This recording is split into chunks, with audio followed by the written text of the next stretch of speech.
तीसरा अवतार देवर्षि नारद जी का हुआ। ऐसे ही भगवान के 24 अवतार हैं। और जो शौनक जी ने 6 प्रश्न किए हैं, इनमें ही संपूर्ण भागवत विराजमान है। इन्हीं प्रश्नों के उत्तर देते देते पूरी भागवत का आप श्रवण करें। शौनक जी पूछते हैं, कस्मिन् युगे प्रवृत्तेयं स्थाने वा केन हेतुना। हे सूत जी महाराज, ये भागवत की आवश्यकता क्यों पड़ी? व्यास जी ने इस भागवत की रचना क्यों की? काफी शास्त्र थे पहले से, तो इस भागवत की जरूरत क्या आन पड़ी? तो कहते हैं, द्वापरे समनुप्राप्ते तृतीये युग पर्यये जाता पराशराद्योगी वायव्याम कलया हरे। महर्षि व्यास जी भूत भविष्य के ज्ञाता थे। उन्हें पता था कलयुग आ गया है, लोगों की मंद बुद्धि पड़ गई है, इतने गूढ़ रहस्य वाले शास्त्र हैं, इनके समझ में नहीं आएंगे। व्यास जी ने वेदों के 4 खंड कर दिए, ऋग्वेद, यजुर्वेद, सामवेद और अथर्ववेद, ये 4 खंड कर दिए। 17 पुराणों की रचना कर दी, लेकिन फिर भी उनको शांति नहीं मिली, बेचैन होते रहे। एक दिन विचार कर रहे थे, तभी नारद जी का आगमन हुआ। नारद जी आए और नारद जी ने पूछा, है व्यास जी आप इतने चिंतित क्यों हैं? व्यास जी ने बताया, मैंने 17 पुराणों की रचना कर दी, 6 शास्त्र लिख दिए, 4 वेदों के खंड कर दिए, फिर भी मुझे शांति नहीं मिल रही है। क्या कारण है ऐसा जिससे मुझे शांति नहीं मिल रही है? तब नारद जी ने कहा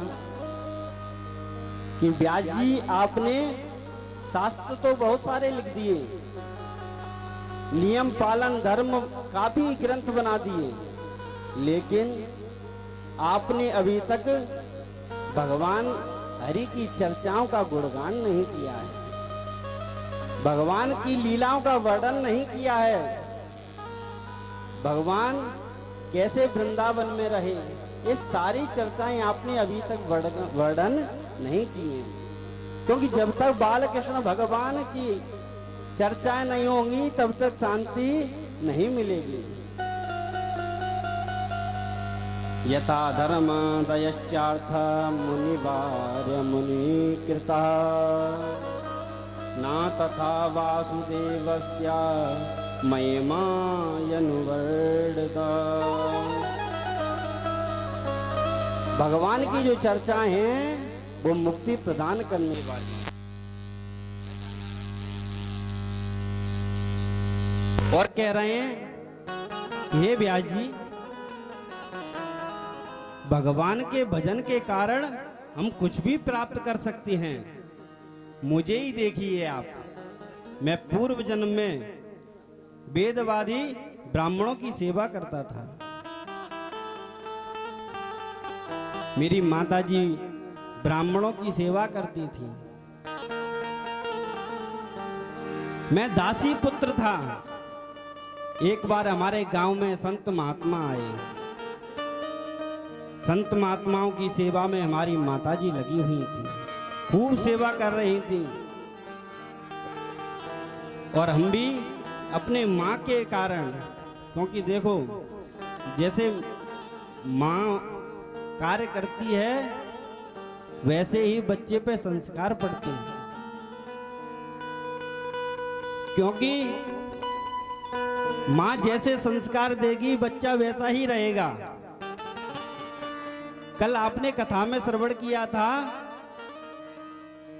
कि धुंधुली ने अपने बच्चे को कोई संस्कार नहीं दिए और बड़े होकर धुंधकारी अपनी माताजी को ही मानने के लिए दौड़ा। अपने पिताजी को मारने के लिए दौड़ा, चोरी करता। देखो पिताजी लोग हैं ना, ये तो बाहर रहते हैं कमाने में, घर की व्यवस्था देखने में, लेकिन माताओं का धर्म है बच्चा क्या कर रहा है, कैसे संस्कार डालने हैं बच्चे में, ये माँ का धर्म है। क्योंकि अगर बच्चा अच्छा होगा, संस्कार अच्छे होंगे, तो सब लोग कहेंगे देखो कितने माताजी ने कितने अच्छे संस्कार डाले हैं। क्योंकि बुरे संस्कार होंगे तो आत्मदेव जी को देखो, धुंधकारी उन्हें मारने के लिए दौड़ा तो वो आत्मदेव जी जंगल में निकल गए, भगवान का भजन करने लगे। 10वें स्कंद का पाठ करते करते 60 वर्ष की आयु में उन्होंने प्राण त्यागे थे और भगवान के धाम को प्राप्त किया था। पिता लोग तो बाहर जाके अपना धर्म संभाल लेंगे, लेकिन माताओं की क्या गति हुई। धुंधली को मारता पीटता और धुंधली को कुएं में कूदकर अपनी जान देनी पड़ी थी। इसलिए कहते हैं अपने बच्चों पर माताजी ध्यान रखें, क्योंकि माताएं जैसे संस्कार देंगी वैसा ही बच्चा पलेगा।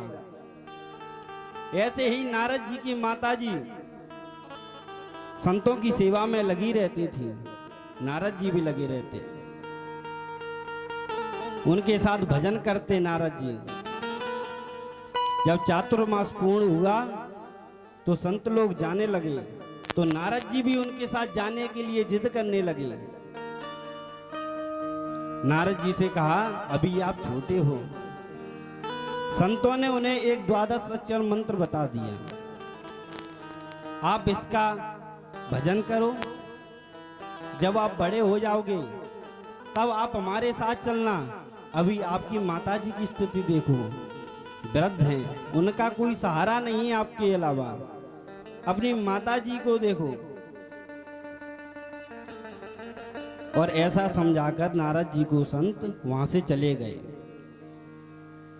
जब चले गए तो नारद जी उस 12 अक्षर मंत्र का जप करते रहते और सोचते कि अब मेरी माताजी कब भगवान के दरबार चली जाएं, ये भजन में बाधा बन रही है, क्योंकि मैं भजन नहीं कर पा रहा हूं। देखो भगवान से प्रीत लगी है तो ये जगत के नाते दिख नहीं रहे हैं।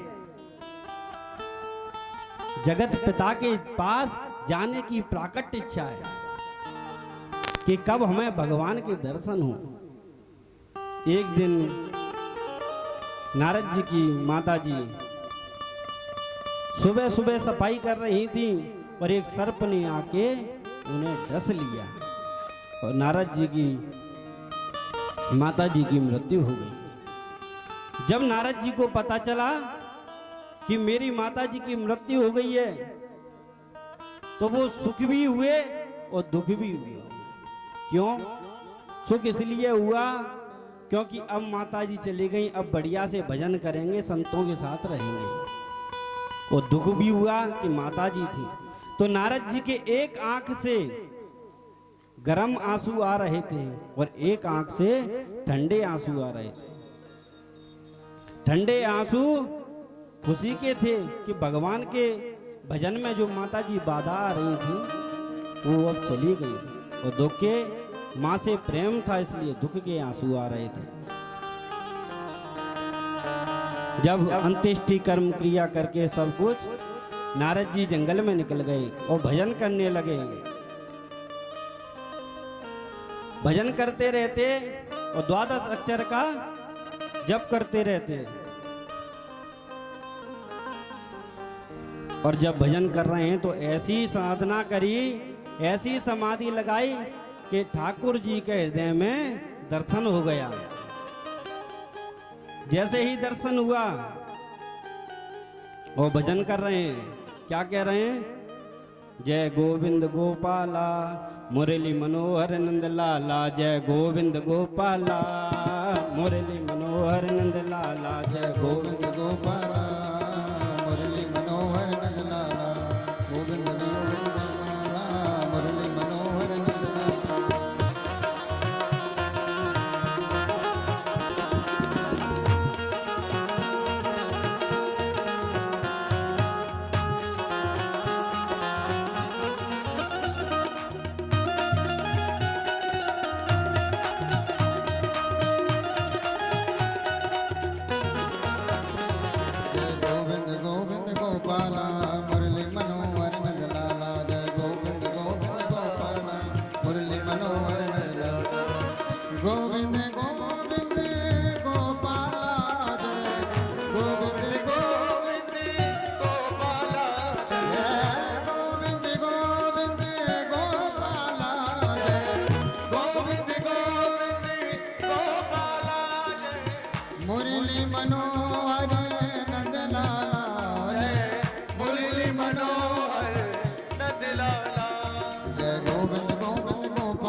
हमारा प्रभु, चाहे जागृत या स्वप्न में सोता रहो।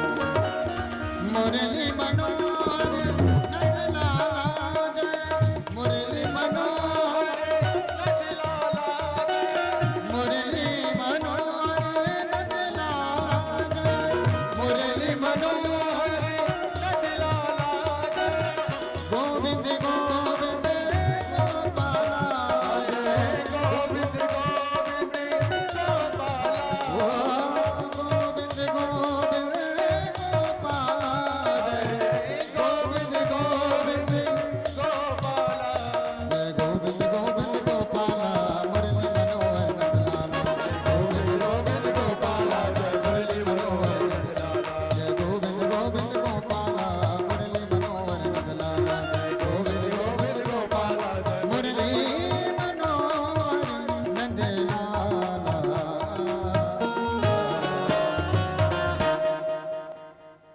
बोलवा के बिहारी लाल की जय। नारद जी ऐसे भजन करते रहते हो, भगवान के दर्शन प्राप्त कर लिए, गायब हो गए। तो नारद जी फड़फड़ाने लगे। तब भगवान ने आकाशवाणी हुई और कहा, अब आप इस जन्म में भजन करते रहिए, अगली जन्म में अब ब्रह्मा जी के पुत्र बनेंगे। ऐसी महिमा बता रहे हैं हरि नाम की, गुणगान की, गोविंद के नाम की, कि भगवान का भजन करके मैंने ब्रह्मा जी का पुत्र बन गया। तो ऐसी भागवत की महिमा बता रहे हैं कि आप भगवान के गुणगान कीजिए। व्यास जी महाराज भगवान के गुणगान की महिमा समझ गए और इस श्रीमद् भागवत का वर्णन प्रारंभ कर दिया। ब्रह्म नदी सरस्वती के पश्चिम तट में सम्याप्रास नामक अपने आश्रम में महर्षि वेदव्यास जी ने इस श्रीमद् भागवत को लिखना प्रारंभ कर दिया। ये भागवत जब तैयार हुई तो कहा कि ये भागवत किसको दी जाए, क्योंकि जो अमूल चीज होती है तो वो पात्र को ही दी जाती है। देखो पात्र का बहुत महत्व होता है। बढ़िया खीर बनी है, पकवान बने हुए हैं, जंगल में रह रहे हैं। अब कहा कि ये पकवान बढ़िया बन के तैयार तो हो गए, लेकिन परसें किसमें किसमें खाएं, जंगल में पात्र तो है नहीं। तो एक महात्मा ने लिया पत्ता तोड़ा केला का और रख लिया, पुआ इत्यादि सामग्री तो परोस ली, पर अब तस्मई की बात आई, ये खीर बनी है, ये किसमें खाएं, ये पत्तल में तो खा नहीं सकते हैं। एक आदमी ने क्या किया कि जंगल में खोपड़ी पड़ी थी और खोपड़ी को बढ़िया साफ करके गोल सा पात्र बना के उसमें खीर भर के परोस दी और कहा लो पात्र तैयार, इसमें खा लो बढ़िया खीर। तब कहा कि जंगल में पात्र कहां से मिला आपको? तो उन्होंने सारा वृत्तांत तो बताया कि एक खोपड़ी पड़ी थी, उसको बढ़िया साफ करके चमका के इसमें खीर भर दी है। तब संत ने कहा अरे राम राम राम, ये खीर हम कैसे खा सकते हैं, खोपड़ी में रख दी है आपने। तो कहा कि आप खोपड़ी पे ध्यान मत दीजिए, ध्यान उस पे दीजिए कि उसमें खीर कैसी भरी पड़ी है, बढ़िया मेवा वाली। तब संतों ने कहा कि खीर पे थोड़े नहीं, पात्र का भी बहुत महत्व है। ये मतलब नहीं है कि बढ़िया खीर बनी है तो कैसे भी पात्र में खा ली जाएगी। ऐसे ही ये भागवत तैयार हुई, ये परम संगीता है और ऐसे वैसे किसी को दी नहीं जा सकती, ये किसी परम हंस को ही दी जाएगी, क्योंकि जो उसका पात्र होगा वही इसे संभाल पाएगा।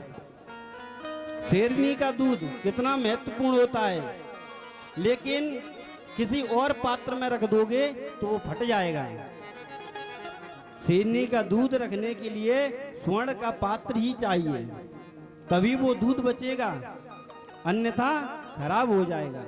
ऐसे ही ये भागवत किसी ऐरे गहरे को नहीं दी जा सकती।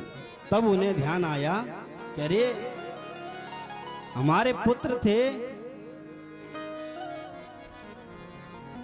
श्री सुखदेव जी, वो जन्म लेते ही कल आपने श्रवण किया था अमर कथा के माध्यम से कि सुखदेव जी कौन हैं, राधा रानी के परम लाडले हैं। और इन्होंने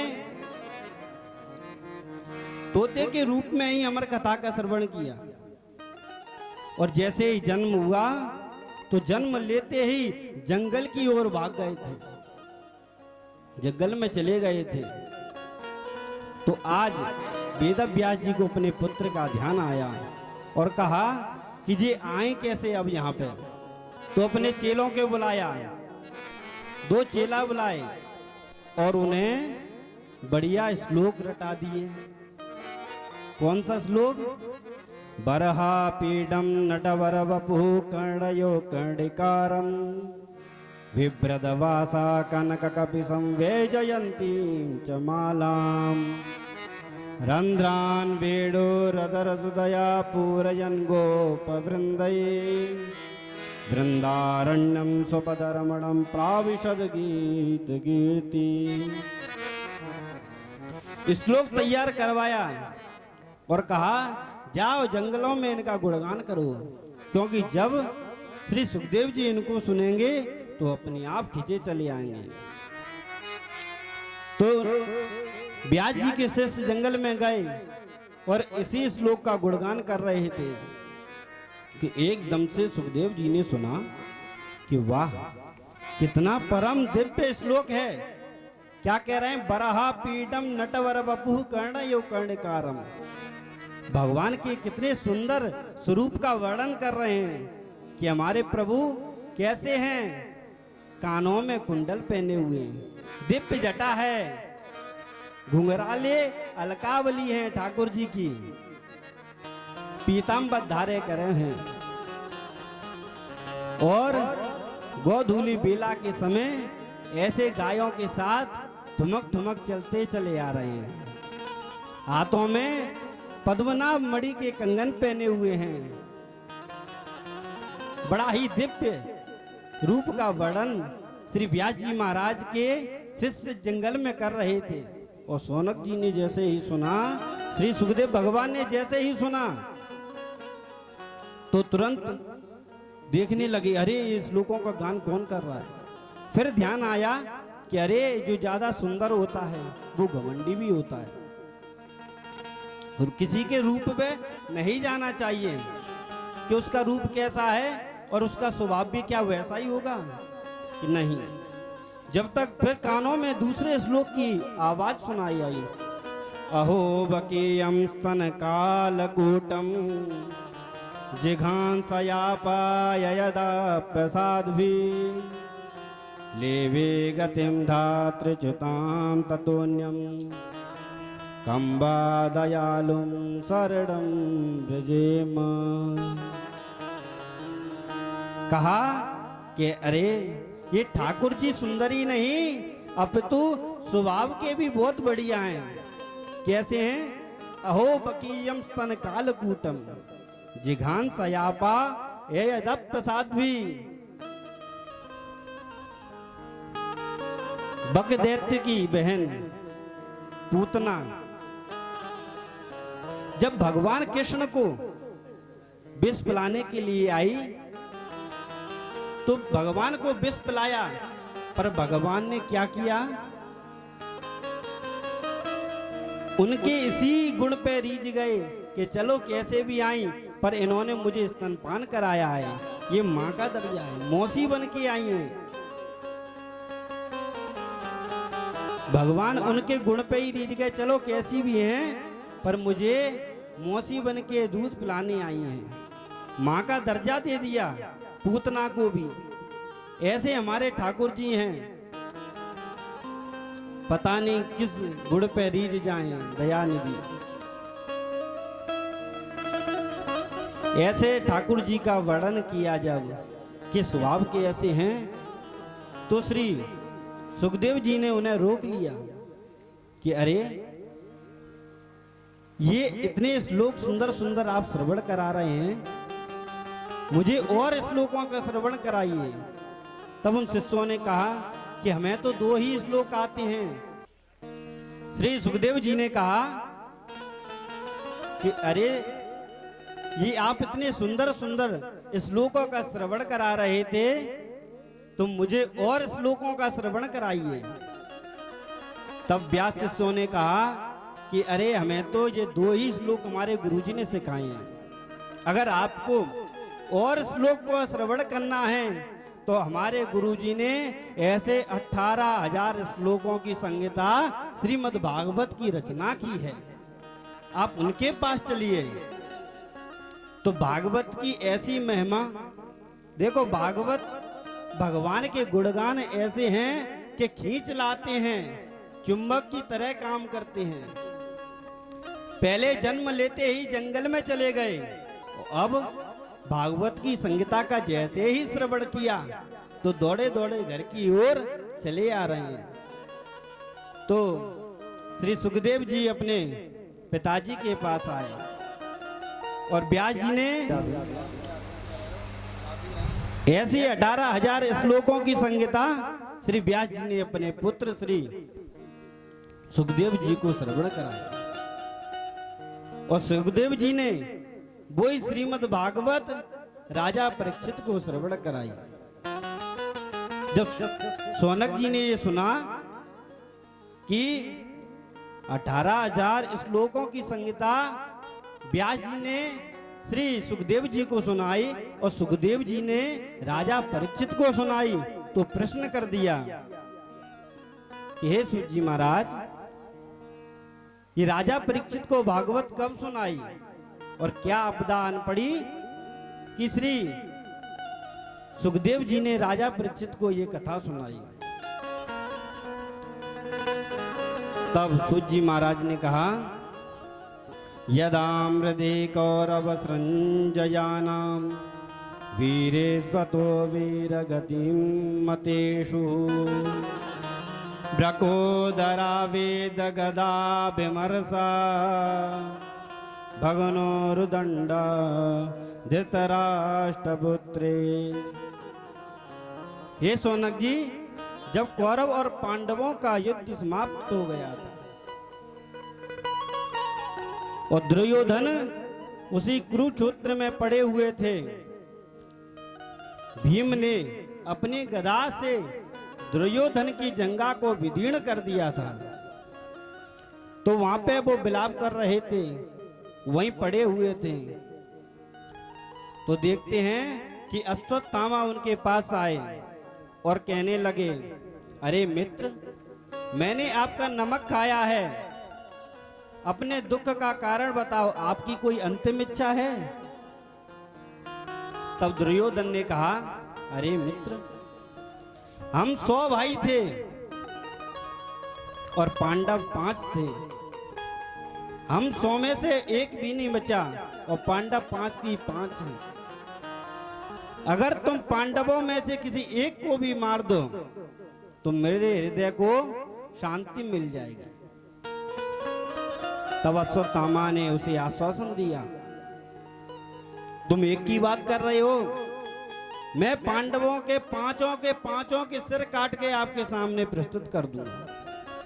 तब दुर्योधन ने ऐसे सुना तो प्रसन्न हो गया, अपने रक्त से दुर्योधन ने अश्वत्थामा के मस्तक पर तिलक कर दिया।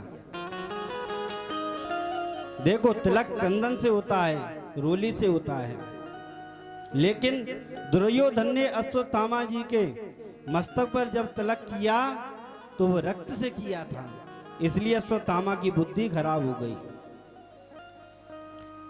और जब रात में वो बैठे हुए थे, विचार कर रहे थे, तो उन्होंने देखा कि एक कौआ के घोंसले में उल्लू आ गया है और उल्लू ने उन तोताओं के बच्चों को मार डाला है।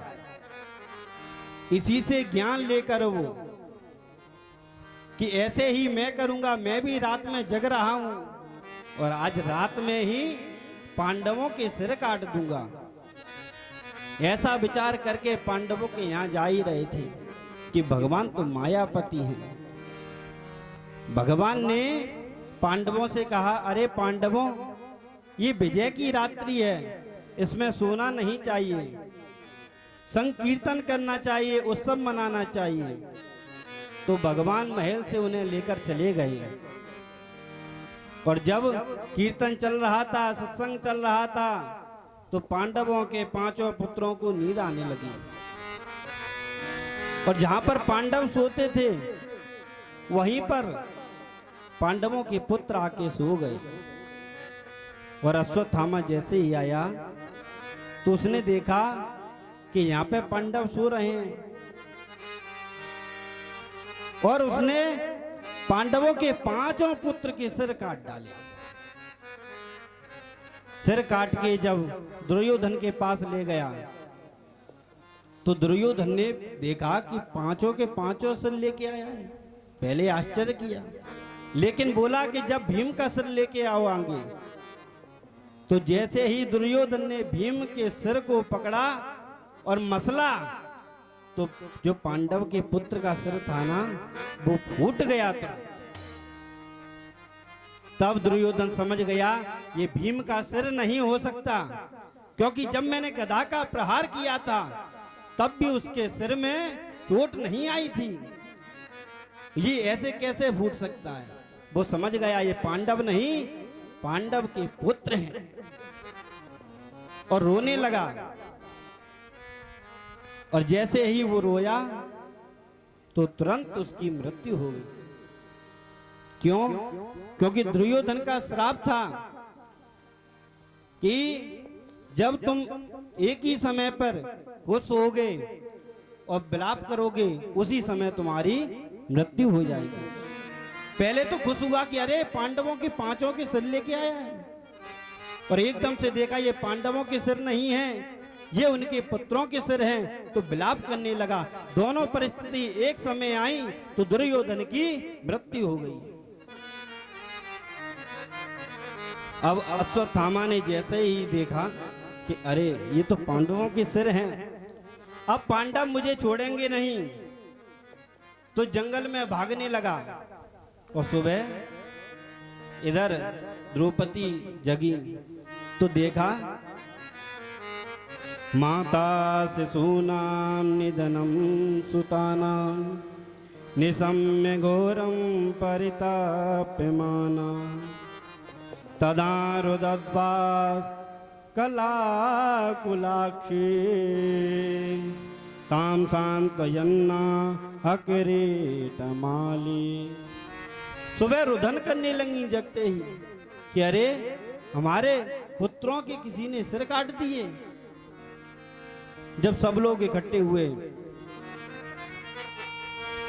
तब देखा और अर्जुन ने कहा कि अरे द्रौपदी अब चिंता ना करें, रोए ना, जिसने भी हमारे पुत्रों के सिर काटे हैं मैं उसको जिंदा नहीं छोड़ूंगा। ऐसी प्रतिज्ञा कर भगवान को सारथी बना, अश्वत्थामा के पीछे निकल गया। अश्वत्थामा भागा भागा गया, जहां तक उसकी सामर्थ्य थी भागता भागता आ गया। लेकिन जब वो थक गया तो उसने समझा कि अब पांडव मुझे छोड़ेंगे नहीं। उसने तुरंत ब्रह्मास्त्र का प्रहार कर दिया। जब ब्रह्मास्त्र का अश्वत्थामा ने प्रहार किया तो अर्जुन को वो ब्रह्मास्त्र जलाने लगा। तब अर्जुन ने भगवान कृष्ण से कहा कि अरे प्रभु, भगवान की शरण में गया और कहने लगा कृष्ण कृष्ण महाबाहो भक्ता नाम भयंकरा तुम्हें को दह्य मानाना मपवर्गोसी संतृते। हे भक्तों को अभय प्रदान करने वाले प्रभु, ये चक्र मुझे जलाता हुआ आ रहा है, मुझे इस चक्र से बचाइए। तब भगवान बालकृष्ण ने कहा कि ये कोई साधारण चक्र नहीं है, ये अश्वत्थामा ने ब्रह्मास्त्र का प्रहार किया है। तब भगवान ने समझाया कि इसका कोई काट नहीं है, तुम भी इधर से ब्रह्मास्त्र का संहार करो। तो जैसे ही ब्रह्मास्त्र अर्जुन ने छोड़ा तो दोनों ब्रह्मास्त्र टकराए तो सारी सृष्टि विनाश की ओर जाने लगी। हाहाकार मच गया, प्रजा घबराने लगी, सोचने लगी ऐसा लग रहा है कि सृष्टि विनाश के समय आ गया है। इस समस्या को देखकर भगवान ने अभय प्रदान किया और अर्जुन से कहा ब्रह्मास्त्रों को वापस कर लो। जब ब्रह्मास्त्र वापस कर लिए और श्री अश्वत्थामा को पशुओं की तरह बांधकर घर ले आए, घसीटते हुए घर लाए तो जैसे ही द्रौपदी की निगाह पड़ी तो द्रौपदी ने कहा मत्तम प्रमत्तम न मत्तम सुप्तम बालम स्त्रियम जड़म प्रपन्नम विरतम वीतम नारिपुम हंति धर्मवे। भगवान ने अर्जुन को समझाया और कहा कि इसे मार दो, क्योंकि जब ये घर पहुंच जाएगा फिर आपकी बात नहीं चलेगी। क्योंकि जब कोर्ट में फैसला पहुंच जाता है ना, फिर कुछ नहीं हो सकता। यूपी में देखो योगी बाबा को, ना कोर्ट में फैसला पहुंचता है ना कुछ भी, सीधी गाड़ी ही पलट जाती है। बोलो गोविंदाय नमो नमः।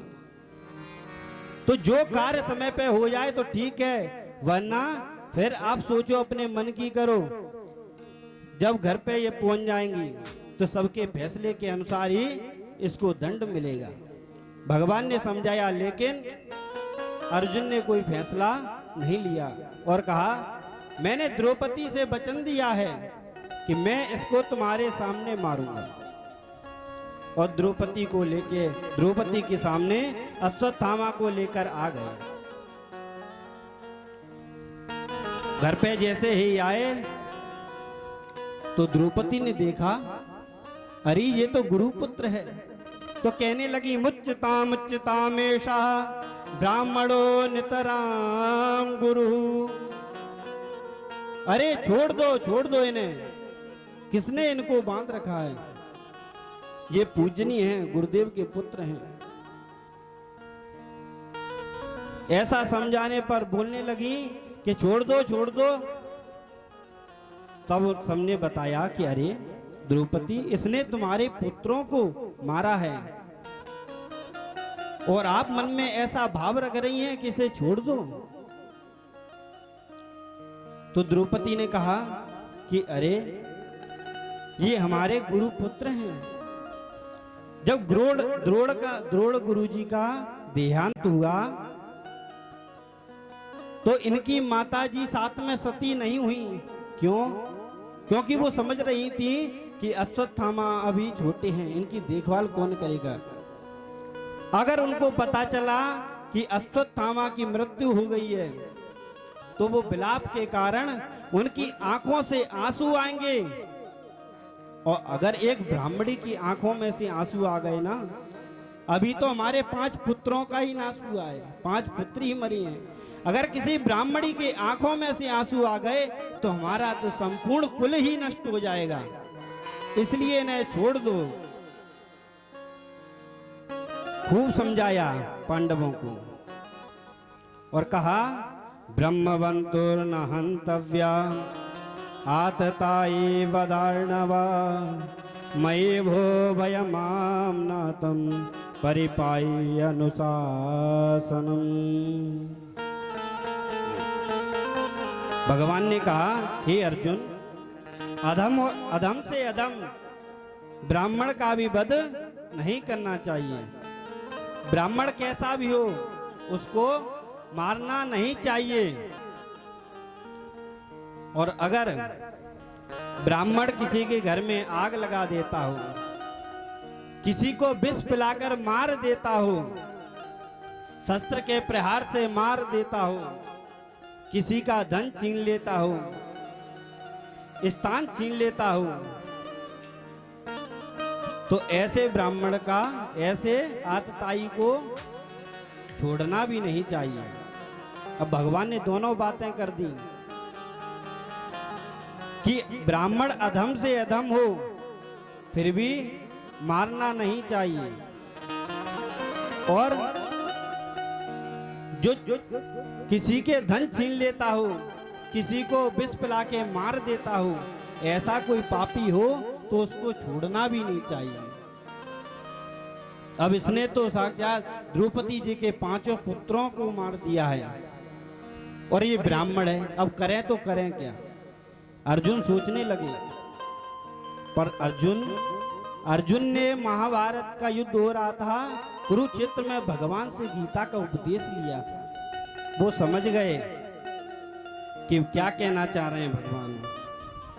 वपनम द्रविड़ादानम स्थानान्यर्यापणम तथा ये सही ब्रह्म बंधु नाम बधो नान्योस्ति देहिका। कि अगर किसी ब्राह्मण का अपमान कर दिया जाए तो मृत्यु के समान ही है। शरीर से मानने का वर्णन नहीं आया है। श्री राधे। ब्राह्मण को शरीर से मानने का वर्णन नहीं आया है। अगर किसी ब्राह्मण का अपमान कर दो तो वो मृत्यु के तुल्य है।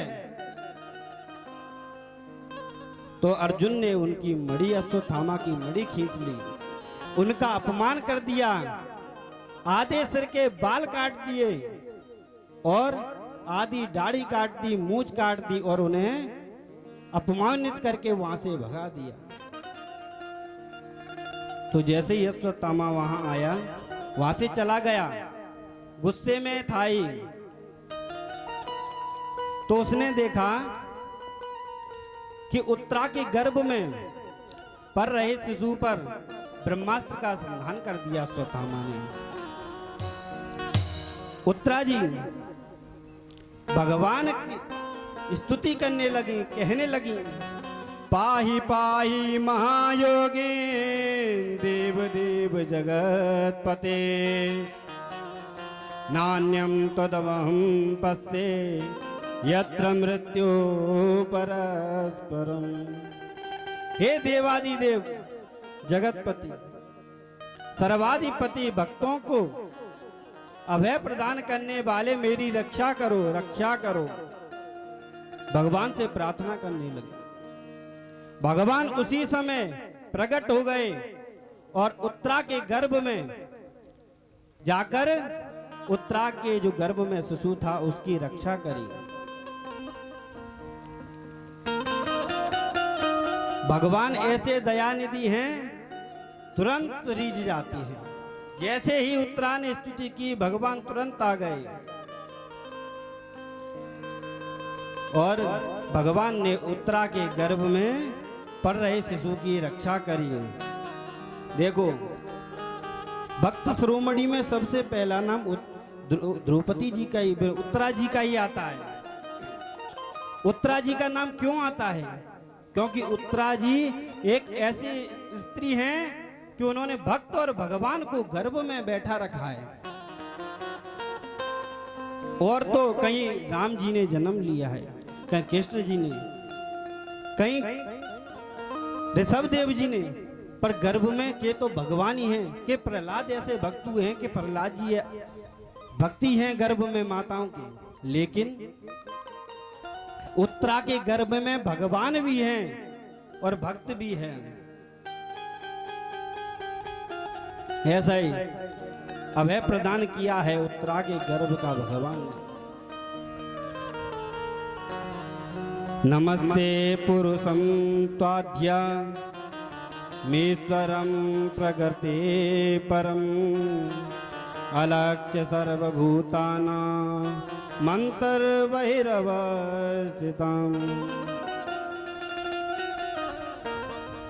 और जब आए तो कुंती बुआ ने बड़े ही सुंदर 26 श्लोकों में स्तुति की है और भगवान से कह रही हैं, माया जवनिका छन्नः मज्ञाधोक्ष जमा वयम।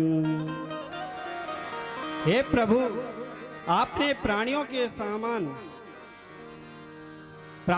समान माया का पर्दा डाल रखा है। अगर इस माया के पर्दा से बचना है तो भगवान का भजन ही एक सार है। क्योंकि कोई भी कार्य होगा तो लौकिक दृष्टि से बच सकते हो, लेकिन अगर पापों से बचना है तो भगवान हरि का ही एक सहारा है। पाप खत्म करने के लिए भगवान का सहारा लेना पड़ेगा। क्या कहते हैं?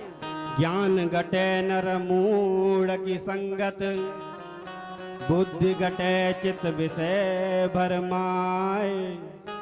तेज घटे नर नारी की संगत, बुद्धि घटे बहु भोजन खाए। ज्ञान घटे नर मूढ़ की संगत, किसी मंद बुद्धि की संगत कर लोगे तो ज्ञान घटेगा, क्योंकि जो जैसा होगा वैसी ही बातें करेगा, तो संगत का बहुत प्रभाव पड़ता है। और बुद्धि गते चित्त विषय भरमा, जब इधर उधर की बातें करेंगे तो बुद्धि खराब हो जाएगी।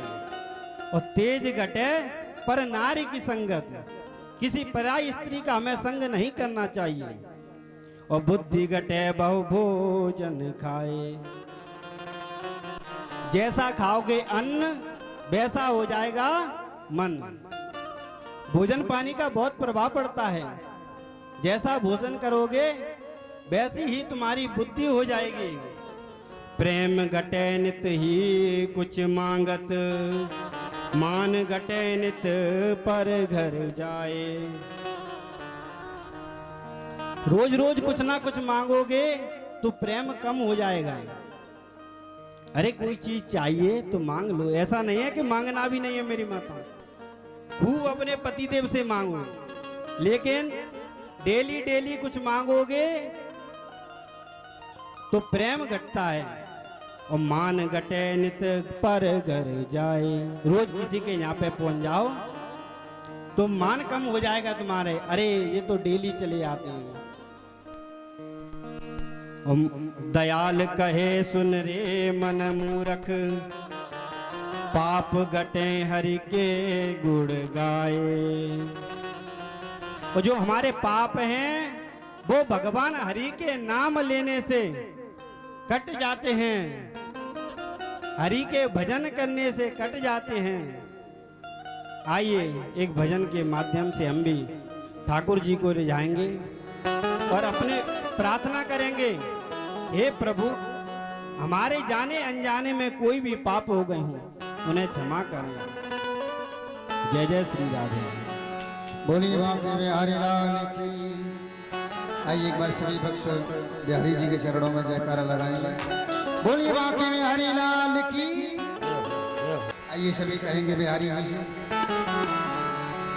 जहाँ विराजे राधा रानी, जहाँ विराजे राधा रानी, अलबेली सरकार कन्हैया, सवरिया ले चल परले पार कन्हैया, ले चल परले पार सवरिया, ले चल परले पार कन्हैया, ले चल परले पार सवरिया।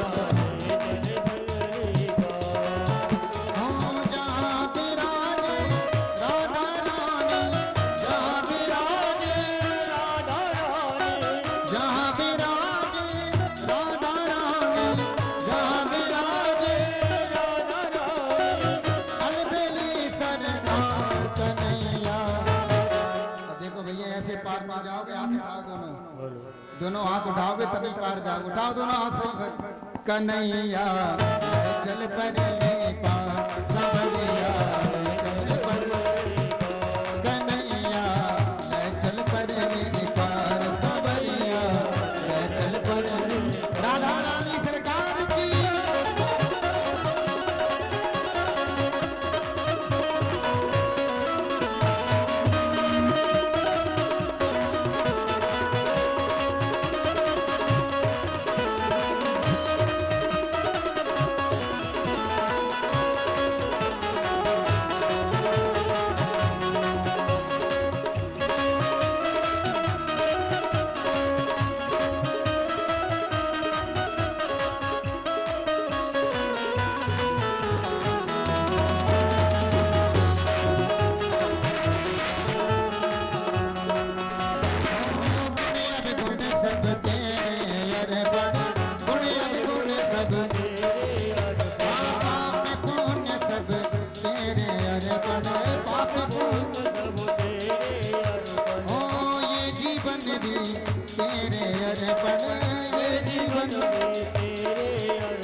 खबरिया।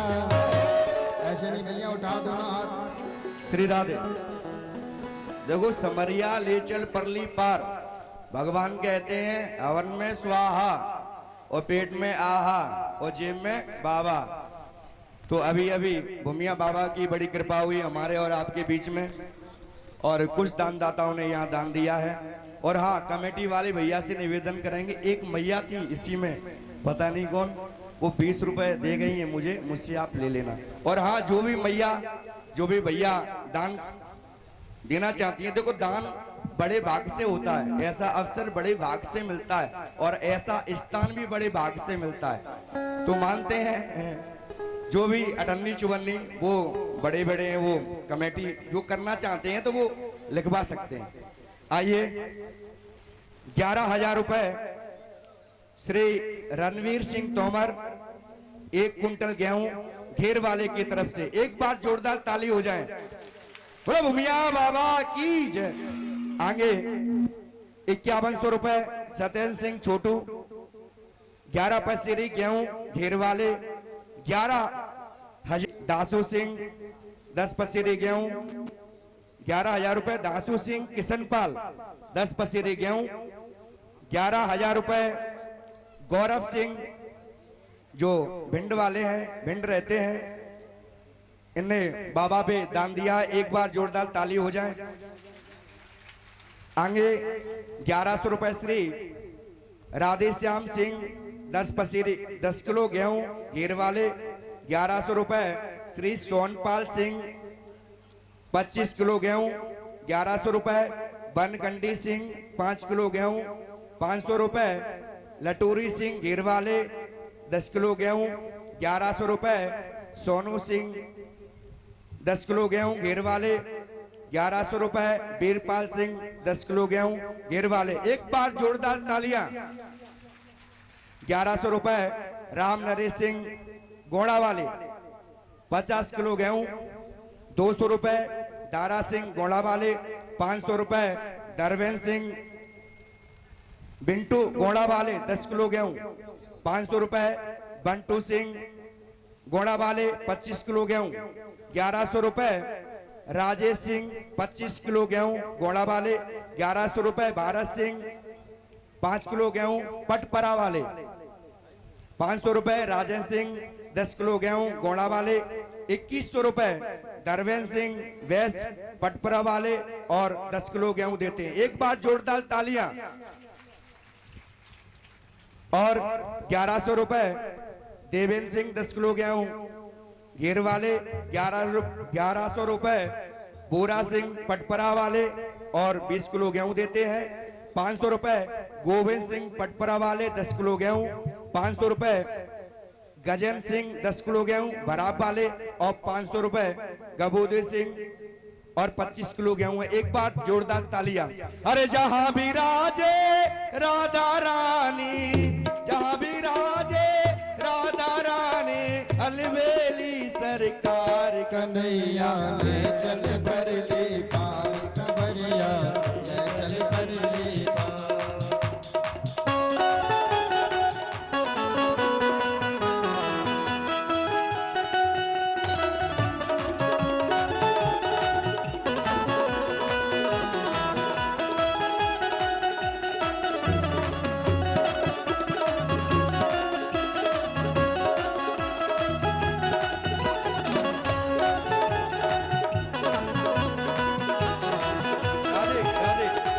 दानू सिंह किशनपाल 10 पसेरी गेहूं।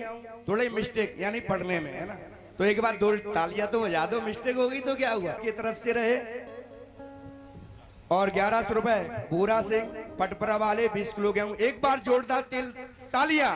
जहां भी राजे राधा रानी, जहां भी राजे राधा रानी, अलवेली सरकार कन्हैया ले चल भर ले पार खबरिया, ले चल भर ले पार कन्हैया, ले चल भर ले पार।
बिहारी लाल की जय। बोलो भूमिया बाबा की।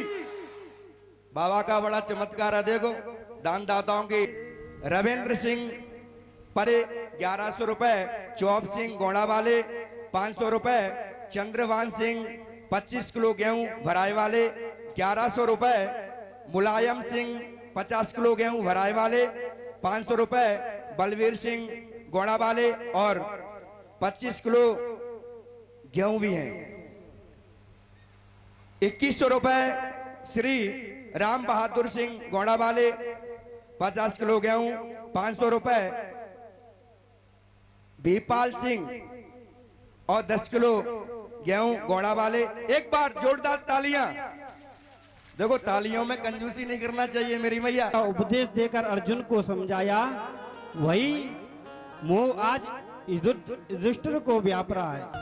जब बाणों से रक्षा करनी होती है तो बाण लेके आ जाते हैं, और ब्राह्मण ने बाघ वज्र छोड़ा है, मुंह के द्वारा श्राप दिया है, तो ज्ञान के द्वारा ही उस श्राप से निर्मुक्त कराने के लिए श्री सुखदेव भगवान राजा परीक्षित के पास स्वयं आए हैं। भक्त कैसा भी हो, जब भक्त होता है ना तो भगवान उसके लिए वैसा ही बन जाते हैं, उसकी रक्षा करने के लिए तुरंत दौड़े आते हैं। उत्तरा के गर्भ में रक्षा की, अब श्राप लगा है तो ज्ञान देने चले आए हैं। और गुरुदेव भगवान सामने से देखा है, आइए हम भी सुखदेव जी का स्वागत करेंगे एक भजन के माध्यम से। जय जय श्री राधे। बोलिए सुखदेव भगवान की जय हो। हरि की कथा सुनाने वाले। एड़ोड़ी से महाराज जी के मामा श्री आए हैं, श्री रिंकू शुक्ला जी, उनसे भी निवेदन करेंगे इसी भजन के माध्यम से वो स्वागत करेंगे। श्री राधे। हरि की कथा सुनाने वाले, प्रभु की कथा सुनाने वाले, तुमको लाखों प्रणाम, तुमको लाखों प्रणाम, तुमको लाखों प्रणाम, तुमको लाखों प्रणाम।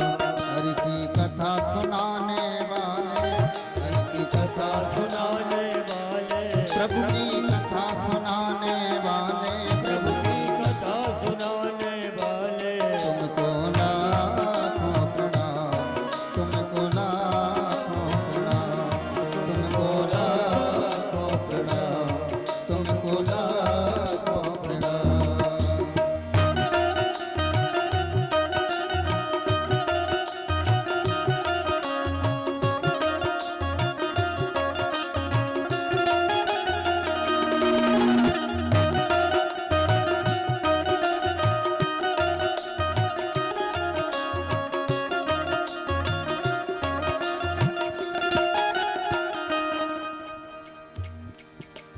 श्री राधे। सुखदेव जी आए हैं और सभी लोग उनका स्वागत कर रहे हैं, और आप लोग ऐसे ही बैठे बैठे स्वागत करेंगे। बढ़िया तालियों की गुंजारों के साथ में सुखदेव भगवान का स्वागत करेंगे। जय जय श्री राधे।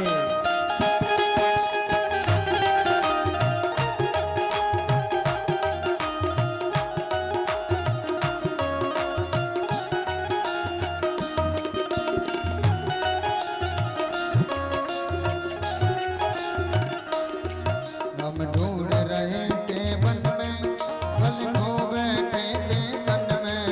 हम ढूंढ रहे थे वन में, फल खो बैठे थे तन में। हम ढूंढ रहे थे वन में, फल खो बैठे थे तन में। हम ढूंढ रहे थे वन में, फल खो बैठे थे तन में। प्रभु की राह बताने वाले, हरि की कथा सुनाने वाले, तुमको लाखों प्रणाम, तुमको लाखों प्रणाम, तुमको लाखों प्रणाम, तुमको लाखों प्रणाम। हम लेकर विष का प्याला जा रहे थे यम के गाला। हम लेकर विष का प्याला जा रहे थे यम के गाला। हम लेकर विष का प्याला गए थे यम के गाला।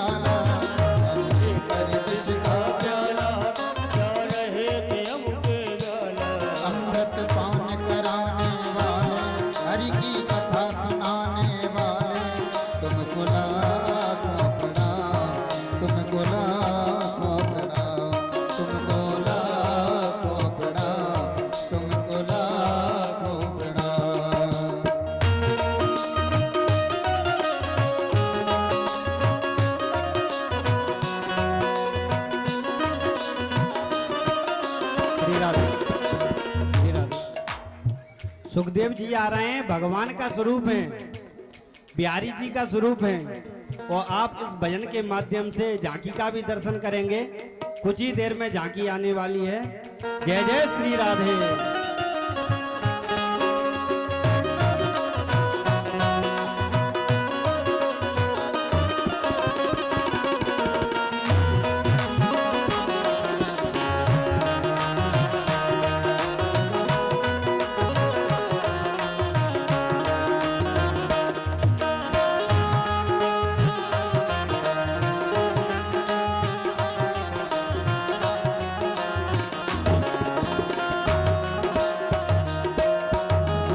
तेरा क्या पावे बस सीधे झुकाए गावे हम पार तेरा क्या पावे सीधे झुकाए हम पार तेरा क्या पावे बस सीधे झुकाए गावे हम पार तेरा क्या पावे बस सीधे झुकाए प्रभु दर्श कराने वाले प्रभु की कथा सुनाने वाले तुमको ना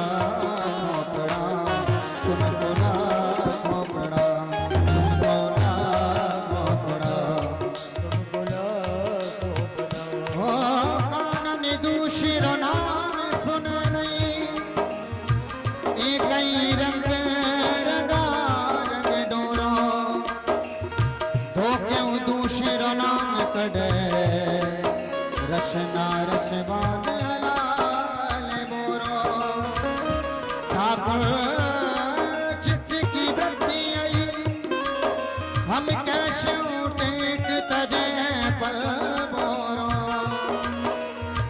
बाबरी में अखियां जल जाए जो सावन छाड़ने आरत गोरो हरि की कथा सुनाने वाले प्रभु की कथा सुनाने वाले तुमको लाखों प्रणाम तुमको लाखों प्रणाम तुमको लाखों प्रणाम तुमको लाखों प्रणाम।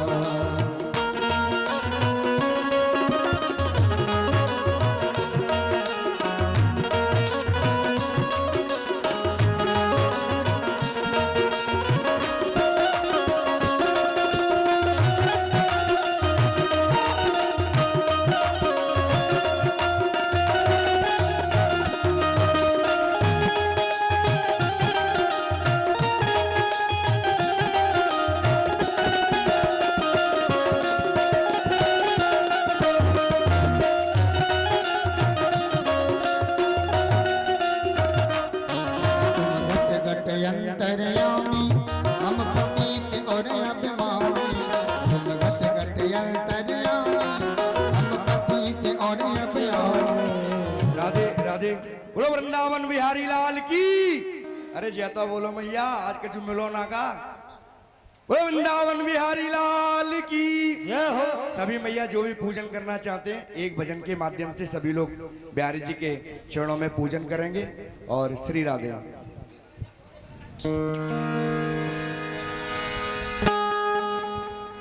बोली वाके में हरि लाल की, श्री सुखदेव भगवान की।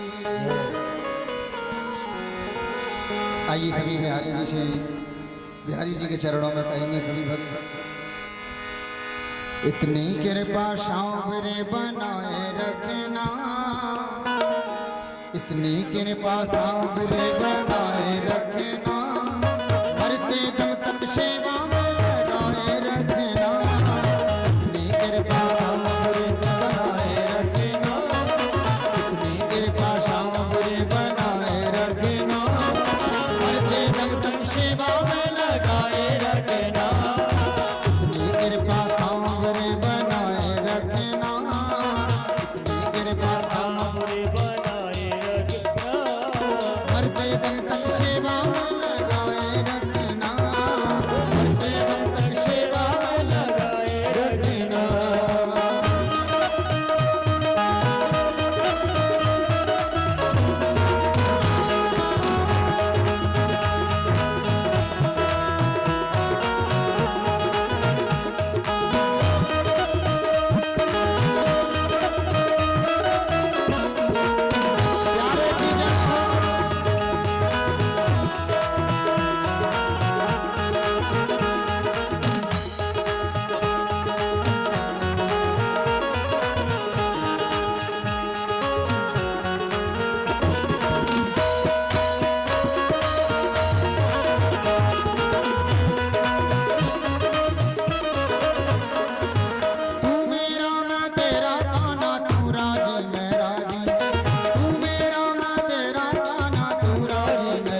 अरे माइक वाले भैया ने तेज कर दिया,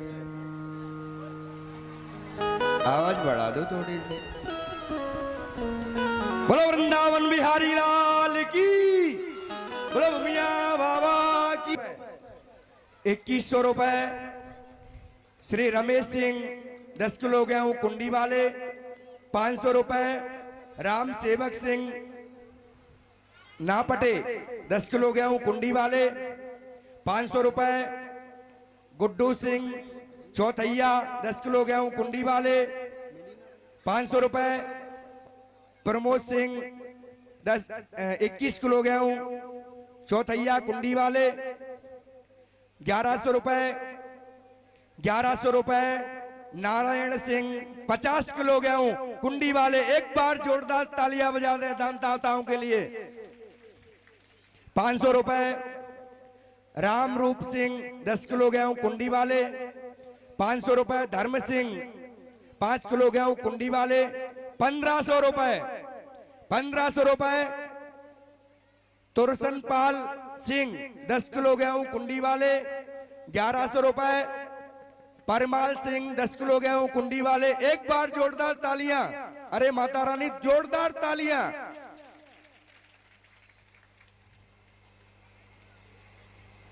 1100 रुपए अभी बोला परमाल सिंह 10 किलो गेहूं कुंडी वाले। 1100 रुपए जितेंद्र सिंह उर्फ जत्तू 10 किलो गेहूं कुंडी वाले। 500 रुपए राम प्रकाश सिंह 20 किलो गेहूं कुंडी वाले। 500 रुपए अनिल सिंह 10 किलो गेहूं कुंडी वाले। 200 रुपए सांकरी वाली कुंडी वाली। आज ये कोई मैया है ना, एक बार जोरदार तालियां। बोलो भूमिया बाबा की। 5100 रुपए शैलेंद्र सिंह उर्फ कल्लू 50 किलो गेहूं कुंडी वाले। 500 रुपए बल्लू सिंह उर्फ अशोक पटेल 5 किलो गेहूं। 100 रुपए शशिकांत शर्मा चांदुआपुरा वाले। एक बार जोरदार तालियां। हम बिहारी जी से प्रार्थना करेंगे जिन दानदाताओं ने दान दिया है इनके घर हमेशा भरे रहे, भंडार भरे रहे। कहा नहीं लिखा है इसमें? हाँ 100 रुपए शशिकांत शर्मा चांदकापुरा वाले। एक बार जोरदार तालियां। हम ठाकुर जी से प्रार्थना करते हैं, भूमिया बाबा से प्रार्थना करते हैं कि आपके घर में अन्न का भंडार भरा रहे और सभी बच्चे स्वस्थ रहें, नौकरी लगे, सबरी कामना हो। ऐसे बिहारी जी से निवेदन करते हैं। ओ वृंदावन बिहारी लाल की, ओ भूमिया बाबा की जय।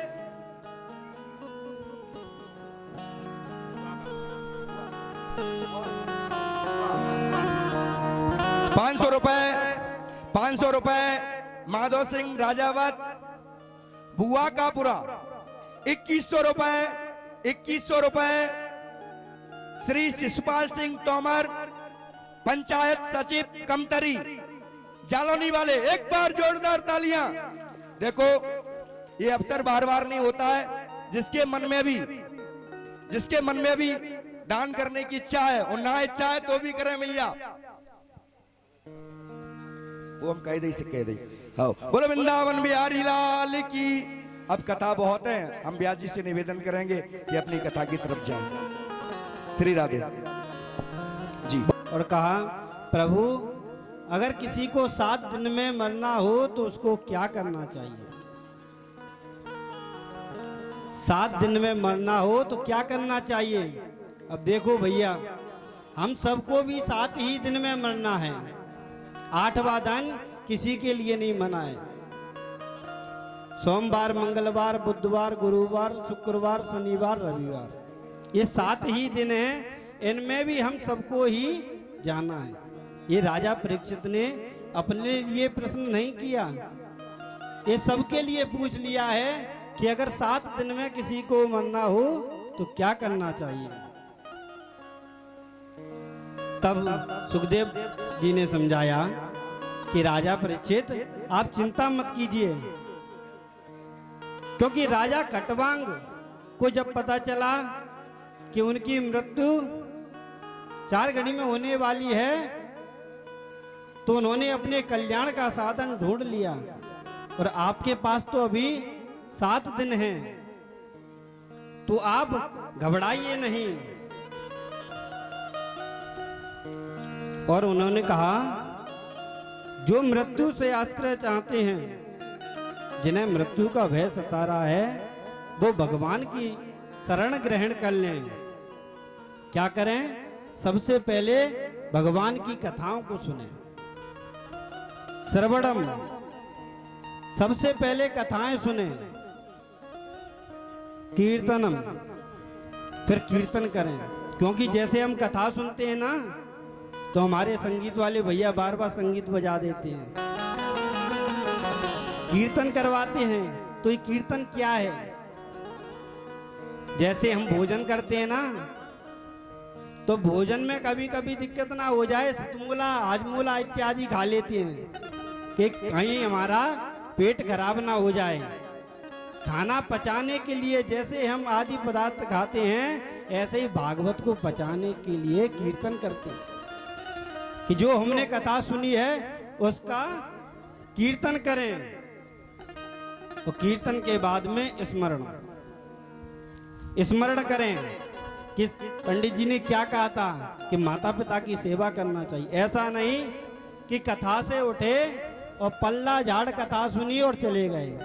पल्ला झाड़ कथा क्या होती है?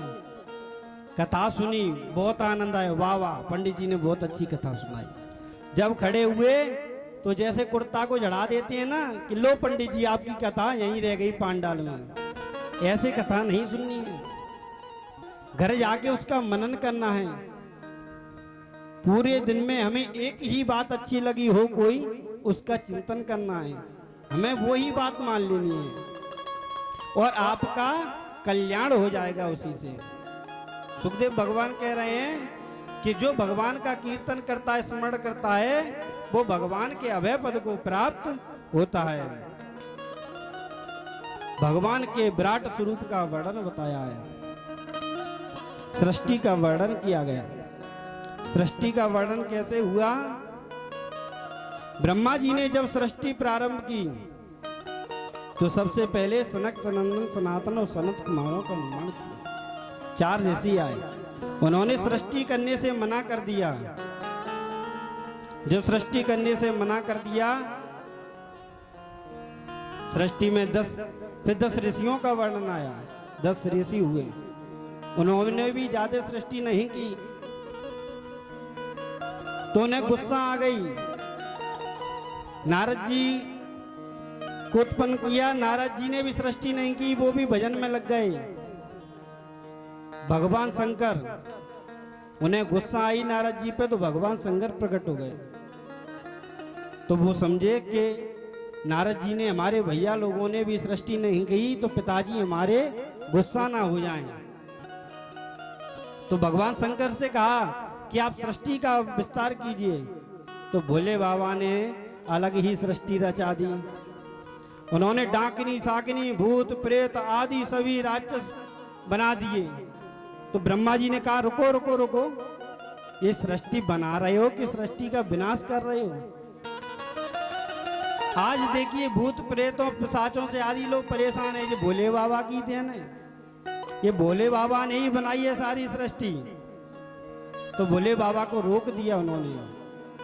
जब भोले बाबा को रोक दिया तो फिर दाएं भाग से मनु और बाएं भाग से शत्रुपा उत्पन्न हुई। सबसे पहले मैथुन सृष्टि इनसे ही प्रारंभ हुई है। सबसे पहले ये ही पुरुष स्त्री के रूप में आए और इन्होंने ही सृष्टि का वर्णन प्रारंभ किया है। स्वयंभू मनु की कन्याओं की कथा आती है। 3 कन्याएं हैं। बड़ी बेटी आकुति, जिनका विवाह रुचि प्रजापति के साथ किया है और इनके घर पे यज्ञ नारायण भगवान प्रकट हुए हैं। बोले यज्ञ नारायण भगवान की जय। तभी तो कहते हैं कोई भी कार्य हो यज्ञ का विवाह दक्षिणा के साथ हुआ। यज्ञ में बिना दक्षिणा के काम नहीं है। यज्ञ हो रहा है, दक्षिणा लगेगी, क्योंकि बिना पत्नी के कोई भी यज्ञ सफल नहीं होती है, इसलिए दक्षिणा का वर्णन आता है। दक्षिणा के साथ ब्याह हुआ। सबसे छोटी बेटी का विवाह प्रसूति दक्ष प्रजापति के साथ हुआ। इनकी बेटियां 16 कन्याएं हुई, इनमें से 13 धर्म को ब्याही और स्वाहा अग्नि को, स्वधा पितरों को और सती शिव को। सती मैया का विवाह शिव जी से हुआ। एक बार प्रजापति दक्ष को सम्मान मिला तो एक सभा बैठाई और उस सभा में सभी देवता पहुंचे, ब्रह्मा विष्णु महेश सब पहुंचे। जैसे ही दक्ष प्रजापति आए तो सब लोग खड़े हो गए, लेकिन भोले बाबा बैठे रहे और ब्रह्मा जी बैठे रहे और विष्णु। तब उन्होंने देखा कि सब लोग खड़े हो गए, ये 3 लोग कौन बैठे हैं। दक्ष प्रजापति की जैसी निगाह पड़ी तब कहा, ब्रह्मा जी ये तो मेरे पिताजी हैं, बाबा जी हैं, ये तो कोई दिक्कत नहीं है कि ये खड़े हों मेरे सम्मान में। विष्णु भगवान का देखा तो उनसे भी कोई परेशानी, पर देखा जैसे ही कि अरे शिव बैठे हुए हैं, सती उनकी पुत्री हैं दक्ष की, ये मेरा दामाद है, इसको तो मेरे सम्मान में खड़ा होना चाहिए था। लेकिन देखकर नाराज हो गए दक्ष प्रजापति और कहा, अरे तुम अशिव हो, तुम सम्मान करना नहीं जानते हो। भोले बाबा शांत बैठे रहे और भोले बाबा का दक्ष प्रजापति ने बहुत अपमान किया, लेकिन भोले बाबा चुप रहे। पर नंदी से सुना नहीं गया। नंदी गुस्सा हो गया और नंदी ने श्राप दे दिया, कहा कि तब से बक बक कर रहा है, जा तुम्हारा सिर बकरे का हो जाए। श्राप दे दिया। वहां पे ऐसी सापा सापी होने लगी तो भगवान शिव ने कहा, ये तो धर्म सभा थी और यहाँ पे तो अनर्थ हो रहा है। तो भोले बाबा वहां से उठ के चले आए और सभी नंदी इत्यादि उनके साथ चले आए। अब इस अपमान का बदला लेने के लिए दक्ष प्रजापति ने एक यज्ञ रखा, सबको बुलाया, सभी देवताओं को बुलाया, लेकिन शिव जी को पत्र नहीं भेजा। उन्हें निमंत्रण में बुलाया ही नहीं, यज्ञ में उन्हें कोई स्थान नहीं दिया। अब देवता लोग यज्ञ में जा रहे थे तो भोले बाबा के यहाँ से ही अपने विमानों को लेके जा रहे। जब सती मैया ने देखा तो पूछा कि कहाँ जा रहे हैं आप। तो देवताओं ने कहा, अरे आपको नहीं पता है, आपके पिताजी ने यज्ञ रखा है। तो उनसे पूछा, क्या तुम्हें नहीं बुलाया? तो कहीं पिताजी का अपमान ना हो जाए। तो कह दिया, अरे हमने सोचा कहीं और तो नहीं जा रहे हो, वहीं जा रहे, हम भी आ रहे हैं, चलो चलो। तो भोले बाबा को मनाने चली गई और भोले बाबा से क्या कह रही हैं, अरे प्रभु आपके ससुर के यहाँ पे यज्ञ हो रहा है, क्या आप नहीं जा रहे? देखो माताओं की कुशलता यही है। ये नहीं कहा कि मेरे पिताजी के यहाँ यज्ञ हो रहा है, कहा कि आपके ससुर के यहाँ पे यज्ञ हो रहा है। तो भोले बाबा ने कहा कि हम नहीं जा रहे। तो जिद करने लगी, अरे अपना घर दूर है, नहीं आ पाया होगा पत्र, चलिए। लेकिन भोले बाबा ने मना कर दिया और सती मैया जबरदस्ती करने लगी। तो भोले बाबा ने कहा, तुम्हें जाना है तुम चले जाओ। बहुत मना किया, पहले मानी नहीं और कहा कि जाना है तो चले जाओ। तो सती मैया यज्ञ में चली गई और जैसे ही यज्ञ में गई तो भोले बाबा समझ गए कि अब ये सती लौटकर नहीं आएंगी। तो सारा सामान भी उनके साथ ही पहुंचा दिया था नंदी के द्वारा। यज्ञ में पहुंची तो देखा कि शिव जी के लिए कोई भी यज्ञ में स्थान नहीं था। जब देखा तो घर पहुंची तो बहनें हंसने लगी। वो कहने लगी अच्छा आप आ गई, आपको तो पिताजी ने पत्र ही नहीं भेजा था, वो आप यज्ञ में कैसे आ गई? तो उन्होंने कुछ नहीं कहा, अपनी माता के पास पहुंची। तो जैसे ही माता के पास पहुंची, एक माता ही एक ऐसी होती है जो अपनी पुत्री को देख कर खुश हो गई। किसी भी स्थिति में हो, जब अपनी बेटी को देखती हैं तो खुश हो जाती हैं। जैसे विवाह होता है देखो, तो सबसे ज्यादा माता ही रोती हैं, और जैसे ही देखा कि आज सती आई है तो खुश हो गई। यज्ञशाला में सती मैया ने जाकर देखा तो शिव जी के लिए कोई स्थान नहीं। तो जो बात दक्ष प्रजापति ने शिव जी से कहा कि तुम अशिव हो, वही आज सती जी ने कहा है कि आप अशिव हो। दक्ष प्रजापति से, अपने पिता से कहा है, क्योंकि शिव का मतलब, अशिव का मतलब होता है जो शिव को ना माने। ऐसा उनसे कहा कि तुम अशिव हो, क्रूप हो, ऐसा बोल दिया, और उसी यज्ञ में कूद के अपनी जान दे दी। सती मैया जब भस्म हो गई तो देखा, पता चला, तो नंदी ने पहुंचाया। तो भगवान ने कहा, भगवान शिव को गुस्सा आया और वहां से उन्होंने अपने दूत पहुंचा दिए और जाके युद्ध छिड़ गया। सारा यज्ञ विध्वंस कर दिया। सारे ऋषियों के, किसी के दांत, फूका ऋषि के दांत तोड़ दिए। जब यज्ञ विध्वंस हो गया तो उनसे क्षमा मांगने के लिए ब्रह्मा जी के पास पहुंचे। देखो, कोई भी गलत काम हो जाए तो डायरेक्ट प्रधानमंत्री के पास नहीं जाया जाता है। पता नहीं कैसा मूड होगा प्रधानमंत्री का। तो पहले ब्रह्मा जी के पास पहुंचे कि चलो सिफारिश लेके चलेंगे। तो शिव जी के पास नहीं गए, ब्रह्मा जी के पास गए और ब्रह्मा जी से प्रणाम करके उनसे कहा कि ब्रह्मा जी, कि हमारा यज्ञ विध्वंस हो गया है और शिव जी हमसे नाराज हैं। तो शिव जी को मनाने के लिए ब्रह्मा जी को ले गए और शिव जी के पास जब पहुंचे तो शिव जी की बड़ी ही सुंदर स्तुति की, प्रार्थना की शिव जी से। तो शिव जी खुश हो गए। देखो, शिव जी एक ऐसे देवता हैं, सोने कुछ ज्यादा नहीं चाहिए। हमारी माताएं जाती हैं, एक लोटा जल चढ़ा देती हैं और सब कुछ मांग लेती हैं। एक लोटा जल में ही शिव जी प्रसन्न हो जाते हैं। और देवताओं के लिए अलग अलग स्तोत्र बनाए हैं, पाठ बनाए, कितने जप करो तब भगवान प्रसन्न होंगे, ऐसा जप करो तब ये कार्य होगा। पैर से प्रहार नहीं करना चाहिए।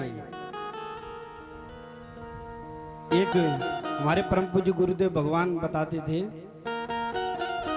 कि एक बार एक मास्टर जी थे और मास्टर जी कह रहे थे, बालकों को पीट रहे थे और कह रहे थे, तुम्हारी चमड़ी उधेड़ दूंगा, तुम्हें पीट पीट के हालत खराब कर दूंगा। यहाँ अच्छे अच्छे गधे आए थे, मैंने इंसान बना दिया। ऐसा मास्टर जी अपने विद्यार्थियों को समझा रहे हैं और कह रहे थे कि यहाँ पे गधे आए थे, मैंने इंसान बना दिए। वहां से एक धोबी निकल रहा था, बहुत ही सज्जन थे। जब उन्होंने सुना कि अरे मास्टर जी क्या कह रहे हैं कि यहाँ पे गधे आए थे, इंसान बना दिए, बड़ा ही सीधा था, भोला था। जब उन्होंने सोचा कि मेरे पास 2 गधे हैं, अब दोनों काम के तो है नहीं, ऐसा करता हूं एक मास्टर जी को दे देता हूं, जिससे एक गधे को वो इंसान बना देंगे, इंसान बनेगा तो हमारे काम ही आएगा। तो मास्टर जी के पास पहुंचे और बोले, अरे मास्टर जी, ये मैं गधा लेके आया हूं, आप इसे इंसान बना दीजिए। मास्टर जी को तो गुस्सा आ गई, कह रहे, अरे गधा इंसान बनते हैं क्या?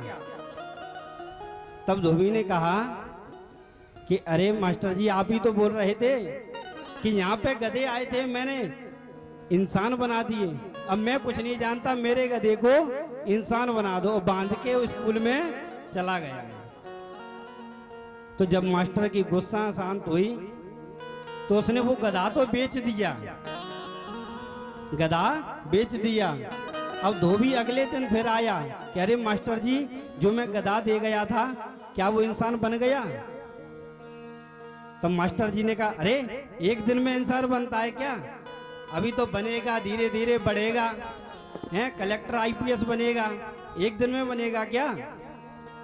बानी अच्छा। तो जब भी वो वहां से निकलता 2 दिन बाद 4 दिन बाद, तो मास्टर जी से पूछता कि मास्टर जी दिखा तो बन गया है, छोटा है तो छोटा ही दिखा दो, अभी धीरे धीरे कैसे बनना है? तब मास्टर जी ने कहा अभी नहीं, जब पूरा आईपीएस कलेक्टर बन जाएगा तब दिखाएंगे। अब धोबी को धीरे धीरे बात समझ में आने लगी कि ऐसा लग रहा है कि मास्टर जी ने हमारा गधा हिलने लगा दिया। एक दिन धोबी को गुस्सा आई और डंडा लेकर धोबी के पास आ गया। धोबी डंडा लेकर मास्टर जी के पास आया और कहने लगा बहुत मारते हो ना बच्चों को, आज तुम्हारी पिटाई होगी वरना मेरा गधा दे दो। अब मास्टर जी डर गए और उन्होंने झूठ मूठ का कह दिया अरे वो गधा इंसान बन गया तो कि यहाँ रखा है क्या? वो तो ग्वालियर में जाके कलेक्टर बन गया है। अब धोबी ने सोचा अरे वाह, मेरा गधा इंसान बना, इंसानों में भी कलेक्टर बना। तो उसने कहा चलो बढ़िया है, कभी अपने गधे से मिलने जाएंगे। पता नहीं यहीं के हों वो सज्जन, कन्फर्म नहीं है बात। यहाँ से ग्वालियर के लिए पैदल पैदल जाने लगे। वहां पे पहुंचे तो कलेक्टर के यहाँ पे गए तो मिलने की जिद करने लगे। जब मिलने की जिद की तो कलेक्टर के यहाँ ऐसे तो जाया नहीं जाता है, पहले परमिट लेना पड़ता है। तो वो तो कुछ लिया नहीं और बहुत देर से झगड़ा और कर रहे थे। और जैसे ही कलेक्टर साहब निकले, गार्डन में अपने मित्रों के साथ बैठे हुए थे, तब उन्होंने देखा कि अरे ये कलेक्टर निकल आया है, और जबरदस्ती धक्का देकर वो कलेक्टर साहब के पास पहुंच गए। तो कलेक्टर साहब चिल्लाने लगे कि अरे ये कौन है जो अंदर घुसा रहा है, रोको इसको। तब दरबारियों ने बोला कि हम तो बहुत रोक रहे हैं, पता नहीं बोल रहे कि कलेक्टर आपके गधे हैं, हमारे ही गधे हैं, हमने इंसान बनवाए और सीधे मुंह बात नहीं कर रहे हैं। तो कलेक्टर को आई गुस्सा के गधा बोल रहा है। तो तुरंत कलेक्टर ने एक लात मारी और जैसे ही धोबी गिरा फिर बोला उठ के अरे हम समझ गए, तुम कलेक्टर भले ही बन गए लेकिन तुम्हारी दुलत्ती खा के हम समझ गए कि अब भी तुम गधे ही हो। गधे से इंसान बन गए लेकिन दुलत्ती देना नहीं भूले। ये तो वैसे ही हास्य प्रसंग था, लेकिन महाभारत में प्रसंग आता है कि हमें कभी भी किसी पर पाद प्रभाव नहीं करना चाहिए। यहाँ तक कि बताया है कि अग्नि को, गाय को, ब्राह्मण को जो पैर लगाता है वो नरक में चला जाता है। तो कभी भी हमें किसी के पैरों का प्रभाव नहीं दिखाना चाहिए। मैत्रेय मुनि जी विदुर जी से कहते हैं, हे विदुर जी, स्वयंभू मनु और शत्रुपा के 2 पुत्र भी थे, उत्तानपाद और प्रियव्रत। उत्तानोपादौ गर्वे यस्य सा उत्तानपाद। उत्तानपाद कौन है? हम सब उत्तानपाद ही हैं, क्योंकि जिसके पैर ऊपर हो, गर्भ में सबके पैर ही ऊपर होते हैं, तो उत्तानपाद होती है। जाये उत्तानपादस्यः सुनीति सुरुचिस्तयोः सुरुचि श्रे प्रेयसी पत्योर नेतराय सुतो ध्रुवः। राजा उत्तानपाद की 2 पत्नियां थीं, सुनीति और सुरुचि। सुनीति का अर्थ होता है जो नीति से कार्य करती हूँ, और सुरुचि जो अपने मन से कार्य करती हूँ। तो सुनीति धर्म के कार्य करती थी और सुरुचि अपने मन के कार्य करती थी। सुनीति के पुत्र हुए ध्रुव जी। तो एक दिन ध्रुव जी उत्तानपाद जी के पास पहुंचे और उनके गोद में बैठने की जिद करने लगे। जब उनके गोद में बैठने की जिद करने लगे तो तब तक सुरुचि आ जाती है। सुरुचि ने देखा कि ध्रुव जी गोद में बैठ गए उत्तानपाद जी के में, तो उन्हें हटा दिया और कहा तुम इतने पुण्यदायी नहीं हो, अगर तुम्हें अपने पिता के गोद में बैठना है तो मेरे गर्भ से जन्म लेना पड़ेगा तुम्हें। जाओ पहले तपस्या करो और भगवान जब प्रकट हो जाएं तब उनसे मांगना कि मुझे सुरुचि माता के गर्भ से उत्पन्न करो। ऐसा बोला। तुम नाराज हो अपने माता जी के पास आए और माता जी को सारी घटनाएं बताई। तो माता जी ने कहा कि सच ही कहा है उन्होंने, अगर तुम्हें ये उत्तम पद प्राप्त करना है तो भगवान की शरण ग्रहण करनी होगी। उन्होंने भी समझाया सुनीति जी ने, और ध्रुव जी महाराज जंगल में चले गए। जंगल में चले गए तो जैसे ही जंगल में गए तो नारद जी ने देखा रे छोटा सा बालक है और जंगल में भगवान का भजन करने आया है।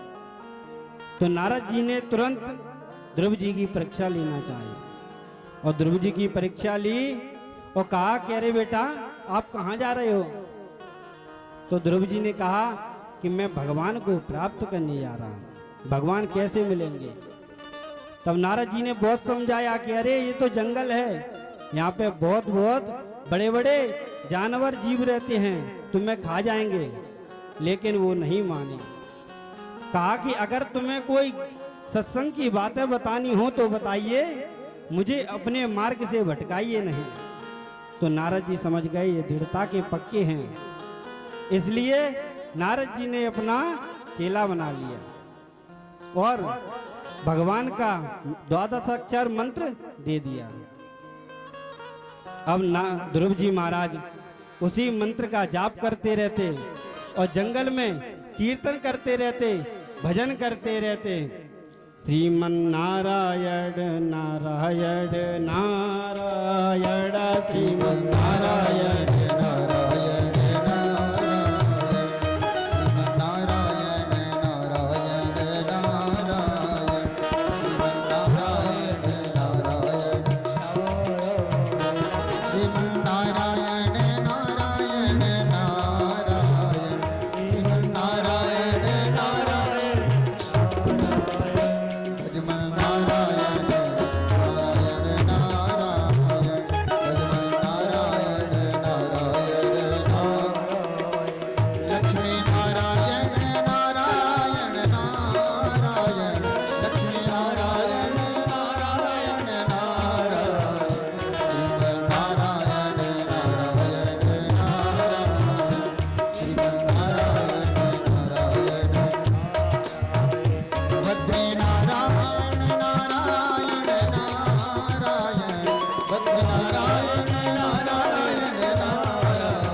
ध्रुव जी महाराज जंगल में तपस्या कर रहे हैं और भगवान को प्राप्त करने का श्रम कर रहे हैं। देखो जो भक्त होता है और जो नासमझ में होता है उसी पे भगवान रिझते हैं। जो अपना दिमाग लगाता है, जैसे पूजा करने बैठा 10 रुपए हाथ पे रख लेंगे और संकल्प करेंगे श्री विष्णु श्री विष्णु श्री विष्णु। जब मांगने की बात आएगी तो कहेंगे अपर्याप्त लक्ष्मी प्राप्त्यर्थम, प्राप्त लक्ष्मिया चिरकाल संरक्षणार्थम, सकल मनोकामना सिद्ध्यर्थम, मेरी सभी मनोकामनाएं पूर्ण हो जाएं। व्यापार विद्यार्थम, कि व्यापार में वृद्धि हो जाए।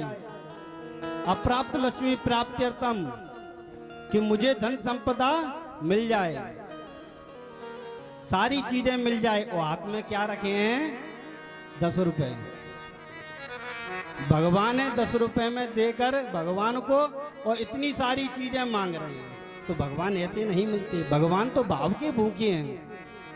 एक भक्तमाल में कथा आती है कि एक छोटा सा बालक था, उसके घर पे संत आए। संत महात्मा बढ़िया कीर्तन करते वहीं रहते, और वो बालक संतों के साथ ही रहता, देखता रहता ये कैसे ठाकुर जी की सेवा कर रहे हैं। जब वो ठाकुर जी की सेवा करते, बढ़िया सालग्राम जी की बढ़िया तिलक लगाते, बढ़िया सुंदर श्रृंगार करते, सब देखता है और उनसे सीखता रहता। अब जब वो संत जाने लगे, जब वो संत उसके घर से जाने लगे, तो उस बालक जिद करने लगा कि ये भगवान हमारे यहीं पे छोड़ जाओ। तो संतों ने सोचा कि छोटा सा बालक है, क्या सेवा करेगा, अगर भगवान की सेवा में त्रुटि हुई तो पाप और लगेगा इसको।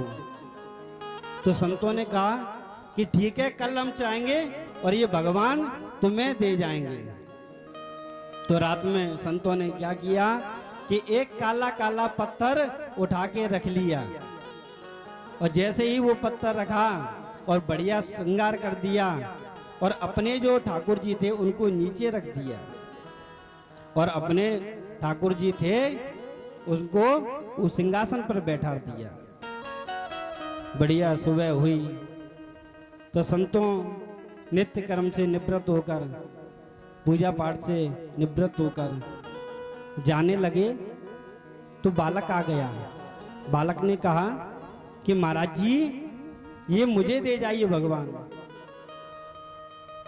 तो संतों ने कहा कि कौन से वाले भगवान चाहिए तुम्हें, क्या ये नीचे बैठे हैं वो वाले कि सिंहासन वाले राजा भगवान? तो बालक ही। तो बालक ने कहा नहीं, मुझे तो राजा भगवान चाहिए। तो जो पत्थर था वो उस बालक को दे गए और कह दिया कि ऐसे ऐसे इनकी सेवा करना। तो बढ़िया वो बालक उनकी सेवा करने लगा। जब काफी दिन हो गए तो संत वहां से फिर निकले, तो पूछा बालक से कि बेटा पूजा कर रहे हो? तो उसने सारा वृत्तांत बताया। जी महाराज जी, आप बता गए थे, मैं वैसे ही सारी सेवाएं कर रहा हूं। बताया सुबह नहवा देता हूं, तिलक लगा देता हूं, बढ़िया श्रृंगार करके बैठा देता हूं। तो संतों ने बताया भोग नहीं लगाते? तो उसने कहा नहीं महाराज जी, भोग तो नहीं लगाते। तो उन्होंने कहा कि ऐसा किया करो, सुबह जो बनती है प्रसादी घर पर उसी का भोग लगा दिया करो। अब बालक तो बालक ही, ऐसा उपदेश देके वो संत चले गए। अब जैसे ही जो प्रसादी सुबह बनी और वही प्रसादी उसने भगवान के सामने रख दी, जो काला पत्थर था। अब कहने लगा कि भोग लगाओ। अब उसे क्या पता कि भगवान भोग कैसे लगाती हैं। अब उसने पर्दा लगा दिया, और जैसे ही पर्दा खोला तो थाली वैसी की वैसी ही रखी। तो कहा अच्छा अभी भोग ही नहीं लगाया है, फिर से पर्दा लगा दिया, और फिर खोला थाली वैसी की वैसी। तो नाराज हो गया कि आप भोग क्यों नहीं लगा रहे हैं, क्या खाना अच्छा नहीं बना है? वो ऐसे भगवान से प्रार्थना करने लगा, तो भगवान उसके भोले से प्रेम पर रीझ गए। देखो भगवान ऐसे ही मिलते हैं, जो भोंदा होता है ना, बिल्कुल समझता नहीं है कुछ भी, भगवान ऐसे ही भगत पे रीझ जाते हैं।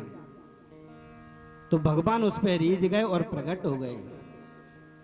अब बढ़िया भगवान उसके साथ में रहते हैं, उसके ही साथ में गैया चराने के लिए जाते, उसके साथ कार्य करवाते, गैयाओं की सेवा करते। अब क्या हुआ कि एक दिन वो महाराज जी फिर आ गए। तो उन्होंने पूछा क्यों भक्त सेवा कर रहे हो ठाकुर जी की? उसने बताया कि जी महाराज जी आप बता गए थे, वैसे ही मैं सारी सेवाओं को निरंतर करता रहता हूं। सारी वृत्तांत बताया कि सुबह तिलक लगा देता हूँ, भोजन प्रसादी पवाता हूँ, ऐसे सेवा करता हूँ। तो संतों ने पूछा कहाँ है भगवान? तो उस दिन क्या हुआ कि उसके घर पे मेहमान आने वाले थे और गैया चराने के लिए वो गया नहीं, तो भगवान ही अकेले ही गैया चराने चले गए। जब गैया चराने चले गए तो उसने कहा कि भगवान घर पे नहीं है, वो तो गैया चराने चले गए। अब संतों को विश्वास नहीं हुआ उसकी बातों पे। कहा कि अच्छा गैया चराने गए हैं तो चलो दिखाओ। तो संतों को लेकर वो गांव से बाहर जहां पे गैया चराने गए थे भगवान, वहां पे पहुंचे और जैसे ही सुंदर झांकी देखी तो कहा देखो वो भगवान आ रहे हैं उधर से। तो संतों को दर्शन नहीं हो रहे थे। तो भगवान को जैसे ही देखा तो संतों ने कहा कहाँ है भगवान? तो उसने कहा देखो वो सामने से आ रहे हैं। देखो पढ़ा लिखा नहीं था, बालक था, वो क्या जाने भगवान कैसे होती। तो संतों को जैसे ही कहा वो आ रहे हैं भगवान, तो संतों को दर्शन नहीं हुए। तब उसने बताया कि भगवान ऐसे दिख रहे हैं। कैसे दिख रहे हैं? बरहा पीडम नटवर बपु कर्णयो कर्णिकारम। भगवान कानों में कुंडल पहने हुए हैं। गोधूली बेला थी, शाम के समय गैयाओं को लेकर आ रहे हैं, बीच में गोपाल चल रहे हैं, कानों में कुंडल पहने हुए हैं, मुकुट धारण करे हैं, गले में माला पहने हुए हैं। ऐसा जब सुंदर विस्तार किया तो संतों को समझ में आ गया। क्यों? क्योंकि ये जैसा वर्णन बताया था वैसा ही वर्णन भागवत में वर्णित है। तो वो समझ गए कि इसको भगवान के दर्शन हो रहे हैं। तो संतों ने कहा कि हमें दर्शन क्यों नहीं हो रहे हैं? तो जब भगवान पास में आए तो उस भक्त ने पूछा कि आप संतों को क्यों नहीं दिखलाई दे रहे हैं? तो भगवान ने कहा मैं इनको इसलिए नहीं दिख रहा हूं क्योंकि ये सरल नहीं है, तुम सरल हो, इसलिए तुम्हें दर्शन हो रहे हैं। तो यही बात उस बालक ने संतों से कहा कि महाराज जी भगवान कह रहे हैं कि आप सरल नहीं हैं। ऐसे ही सुना कि भगवान कह रहे हैं सरल नहीं है, तो संतों के आंखों में से आंसू आ गए। सरल तो नहीं थे लेकिन तरल हो गए। जैसे ही तरल हुए तो ठाकुर जी ने तुरंत दर्शन दे दिए। बोल बाल कृष्ण भगवान की जय हो। ऐसे ही ध्रुव जी महाराज छोटे हैं, बालक हैं, उन्हें ज्ञान नहीं है भगवान कैसे मिलेंगे, लेकिन जंगल में चले गए और नारद जी के द्वारा दिए हुए 12 अक्षर मंत्र का जाप करते करते भगवान प्रकट हो गए। जैसे ही जप कर रहे थे हृदय में भगवान की दिव्य छवि थी और जैसे ही दिव्य छवि का दर्शन कर रहे थे हृदय में कि अचानक से देखा कि वो दिव्य छवि गायब हो गई। तो झटपटा उठे ध्रुव जी महाराज, कह रहे कि वो दिव्य छवि जो मेरे हृदय में विराजमान थी वो कहाँ गई? तो जैसे ही आंख खोलकर देखा तो साक्षात बालकृष्ण भगवान सामने खड़े थे। बोल बालकृष्ण भगवान की। भगवान प्रकट हो गए। ध्रुव जी महाराज ने जैसे ही दर्शन किए कि जैसे मैंने हृदय में दर्शन किए थे जब करते समय, वैसे ही साक्षात भगवान मेरे सामने खड़े हैं। लेकिन ध्रुव जी महाराज उनकी स्तुति कर रहे थे पर कुछ आता तो है नहीं, छोटे ही तो थे, पढ़े लिखे तो थे नहीं। भगवान ने अपना शंख निकाला और ध्रुव जी महाराज के कपोलों पे छुआ दिया। परस्परम बालम कृपया कपोलो। जैसे ही कपोल से शंख छुपा तो दिव्य ज्ञान हो गया ध्रुव जी महाराज को और बड़ी ही सुंदर स्तुति की है। योऽन्तः प्रवेश्य मम वाचमिमां प्रसूप्तां संजीवयत्यखिल शक्तिधरा स्वधाम्ना। अन्याश्च हस्तचरणा श्रवणत्वगादि प्राणान्नमो भगवते पुरुषाय तुभ्यम्। हे प्रभु आप कल्याणकारी हैं।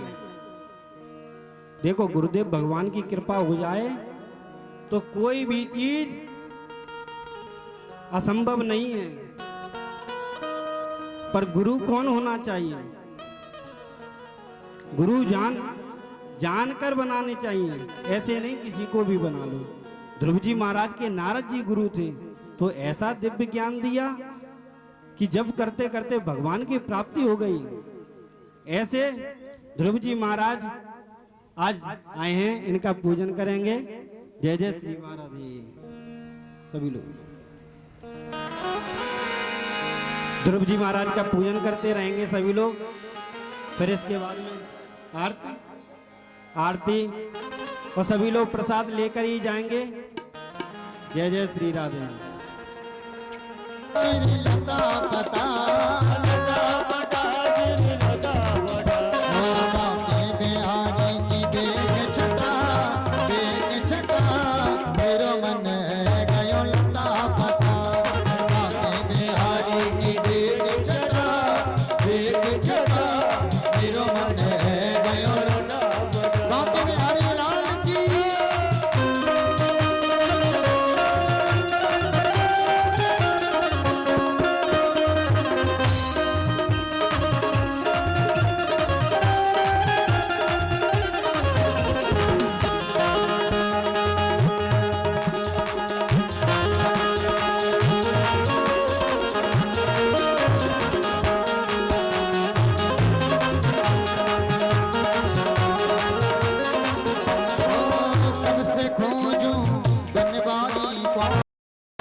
बता दे इसका पता, कोई बता दे इसका पता। मेरो मन है गयो लगता पता, मेरो मन है गयो। ओ भावे बिहारी की देख छटा, मेरो मन है गयो लगता पता, मेरो मन है गयो लगता पता।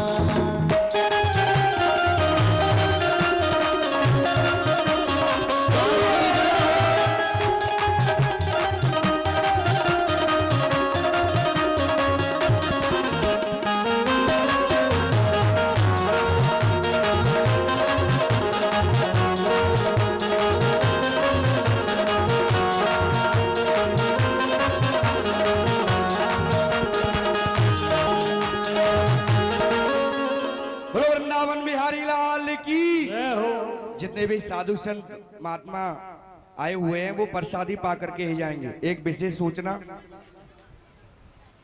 भूमिया बस्ती तुतवास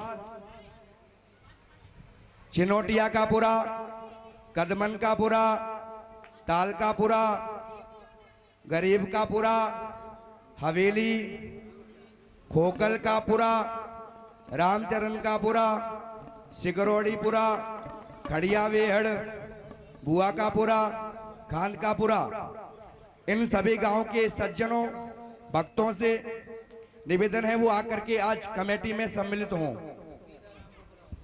बीदाराम का पुरा, जितने भी अभी पुरा गांव के नाम बताए हैं वो शाम को यहाँ कमेटी बैठेगी। अभी हाँ तो शाम ही हो गई, कथा के बाद कमेटी में आए। और हाँ कल क्या होगा, नंदघर आनंद भयो आते दीना ओड़ा दीनी और दीनी पाल। कल हमारे ठाकुर जी का जन्मदिन है। जैसे हम बच्चे का जन्मदिन मनाते हैं ऐसे ही नारायण का जन्मदिन है, सबके पिता है वो, तो धूमधाम से पीले पीले वस्त्र पहन के आना। और ऐसा नहीं मैया कि पीले वस्त्र ना हो तो आप आए नहीं, अरे आना। जिसके बाद पीले नहीं होंगे तो महाराज जी पटका भी देंगे। पीले पीले वस्त्र लेके आएंगे, खिलौना टॉपी इत्यादि जो है वो जरूर लेके आएंगे। श्री राधे।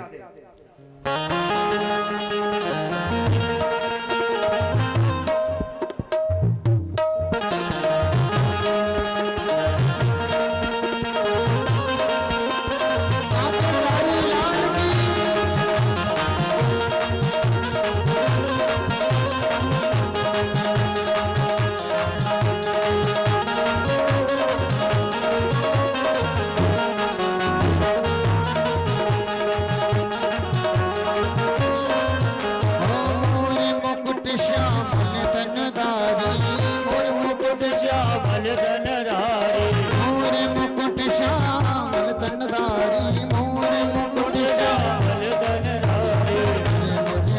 अदरन सजी प्यारे अरे मुरली अदरन रंग प्यारे कमर में बांधे किलो पता हमारी चरणों से निकली है गंगा जी प्यारे जिसने सारी दुनिया तारी जिसने सारी दुनिया तारी उन चरणों में शीश झुकाऊं भाग्य बिहारी तेरी आरती गाऊं व्यासदास के नाथ आपे हो व्यासदास के नाथ आपे हो सुख दुख जीवन साथी आपे हो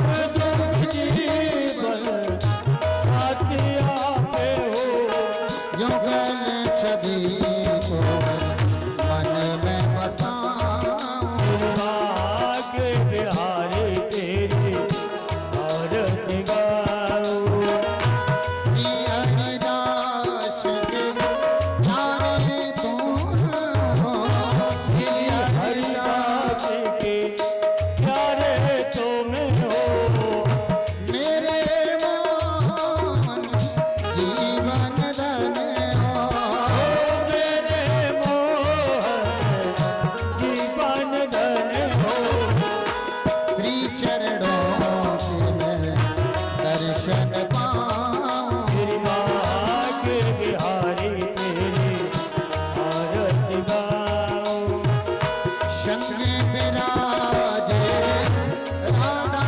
रानी संग विराजे राधा रानी जो वृंदावन की महारानी जो वृंदावन की महारानी पास सदा वृंदावन पाऊं भाग्य बिहारी तेरी आरती गाऊं रमण बिहारी तेरी आरती गाऊं रास बिहारी तेरी आरती गाऊं श्री राधा वल्लभ तेरी आरती गाऊं तेरी आरती गाऊं तेरी आरती गाऊं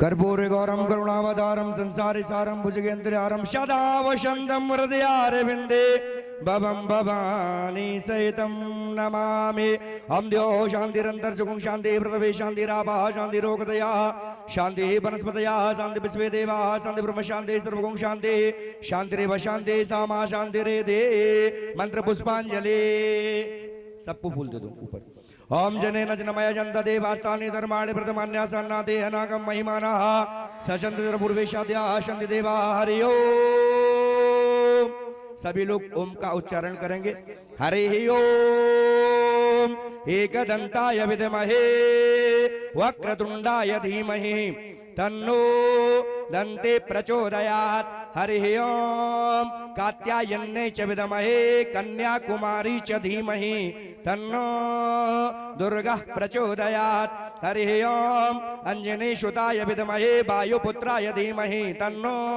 हनुमत् प्रचोदयात् हरि ओम हंस हंसाय विद्महे परमहंसाय धीमहि तन्नो भूमिया बाबा प्रचोदयात् हरि ओम नंदनंदनाय विद्महे यशोदानंदनाय धीमहि तन्नो कृष्ण प्रचोदयात् नाना सुगंधे पुष्पाणि यथा कालोन्भवानि च पुष्पांजलिर्मया दत्ता ग्रहण परमेश्वरा श्रीमद् भागवत महापुराण पुरुषोत्तमाय नमः मंत्र पुष्पांजलि समर्पयामि। बोलो वृंदावन बिहारी लाल की, राधा रानी सरकार की, व्यासी महाराज की, हनुमान जी महाराज की, भूमिया बाबा की, जय जय श्री श्री राधे। सभी लोग आरती और प्रसाद लेकर के जाएं। श्री राधे भैया।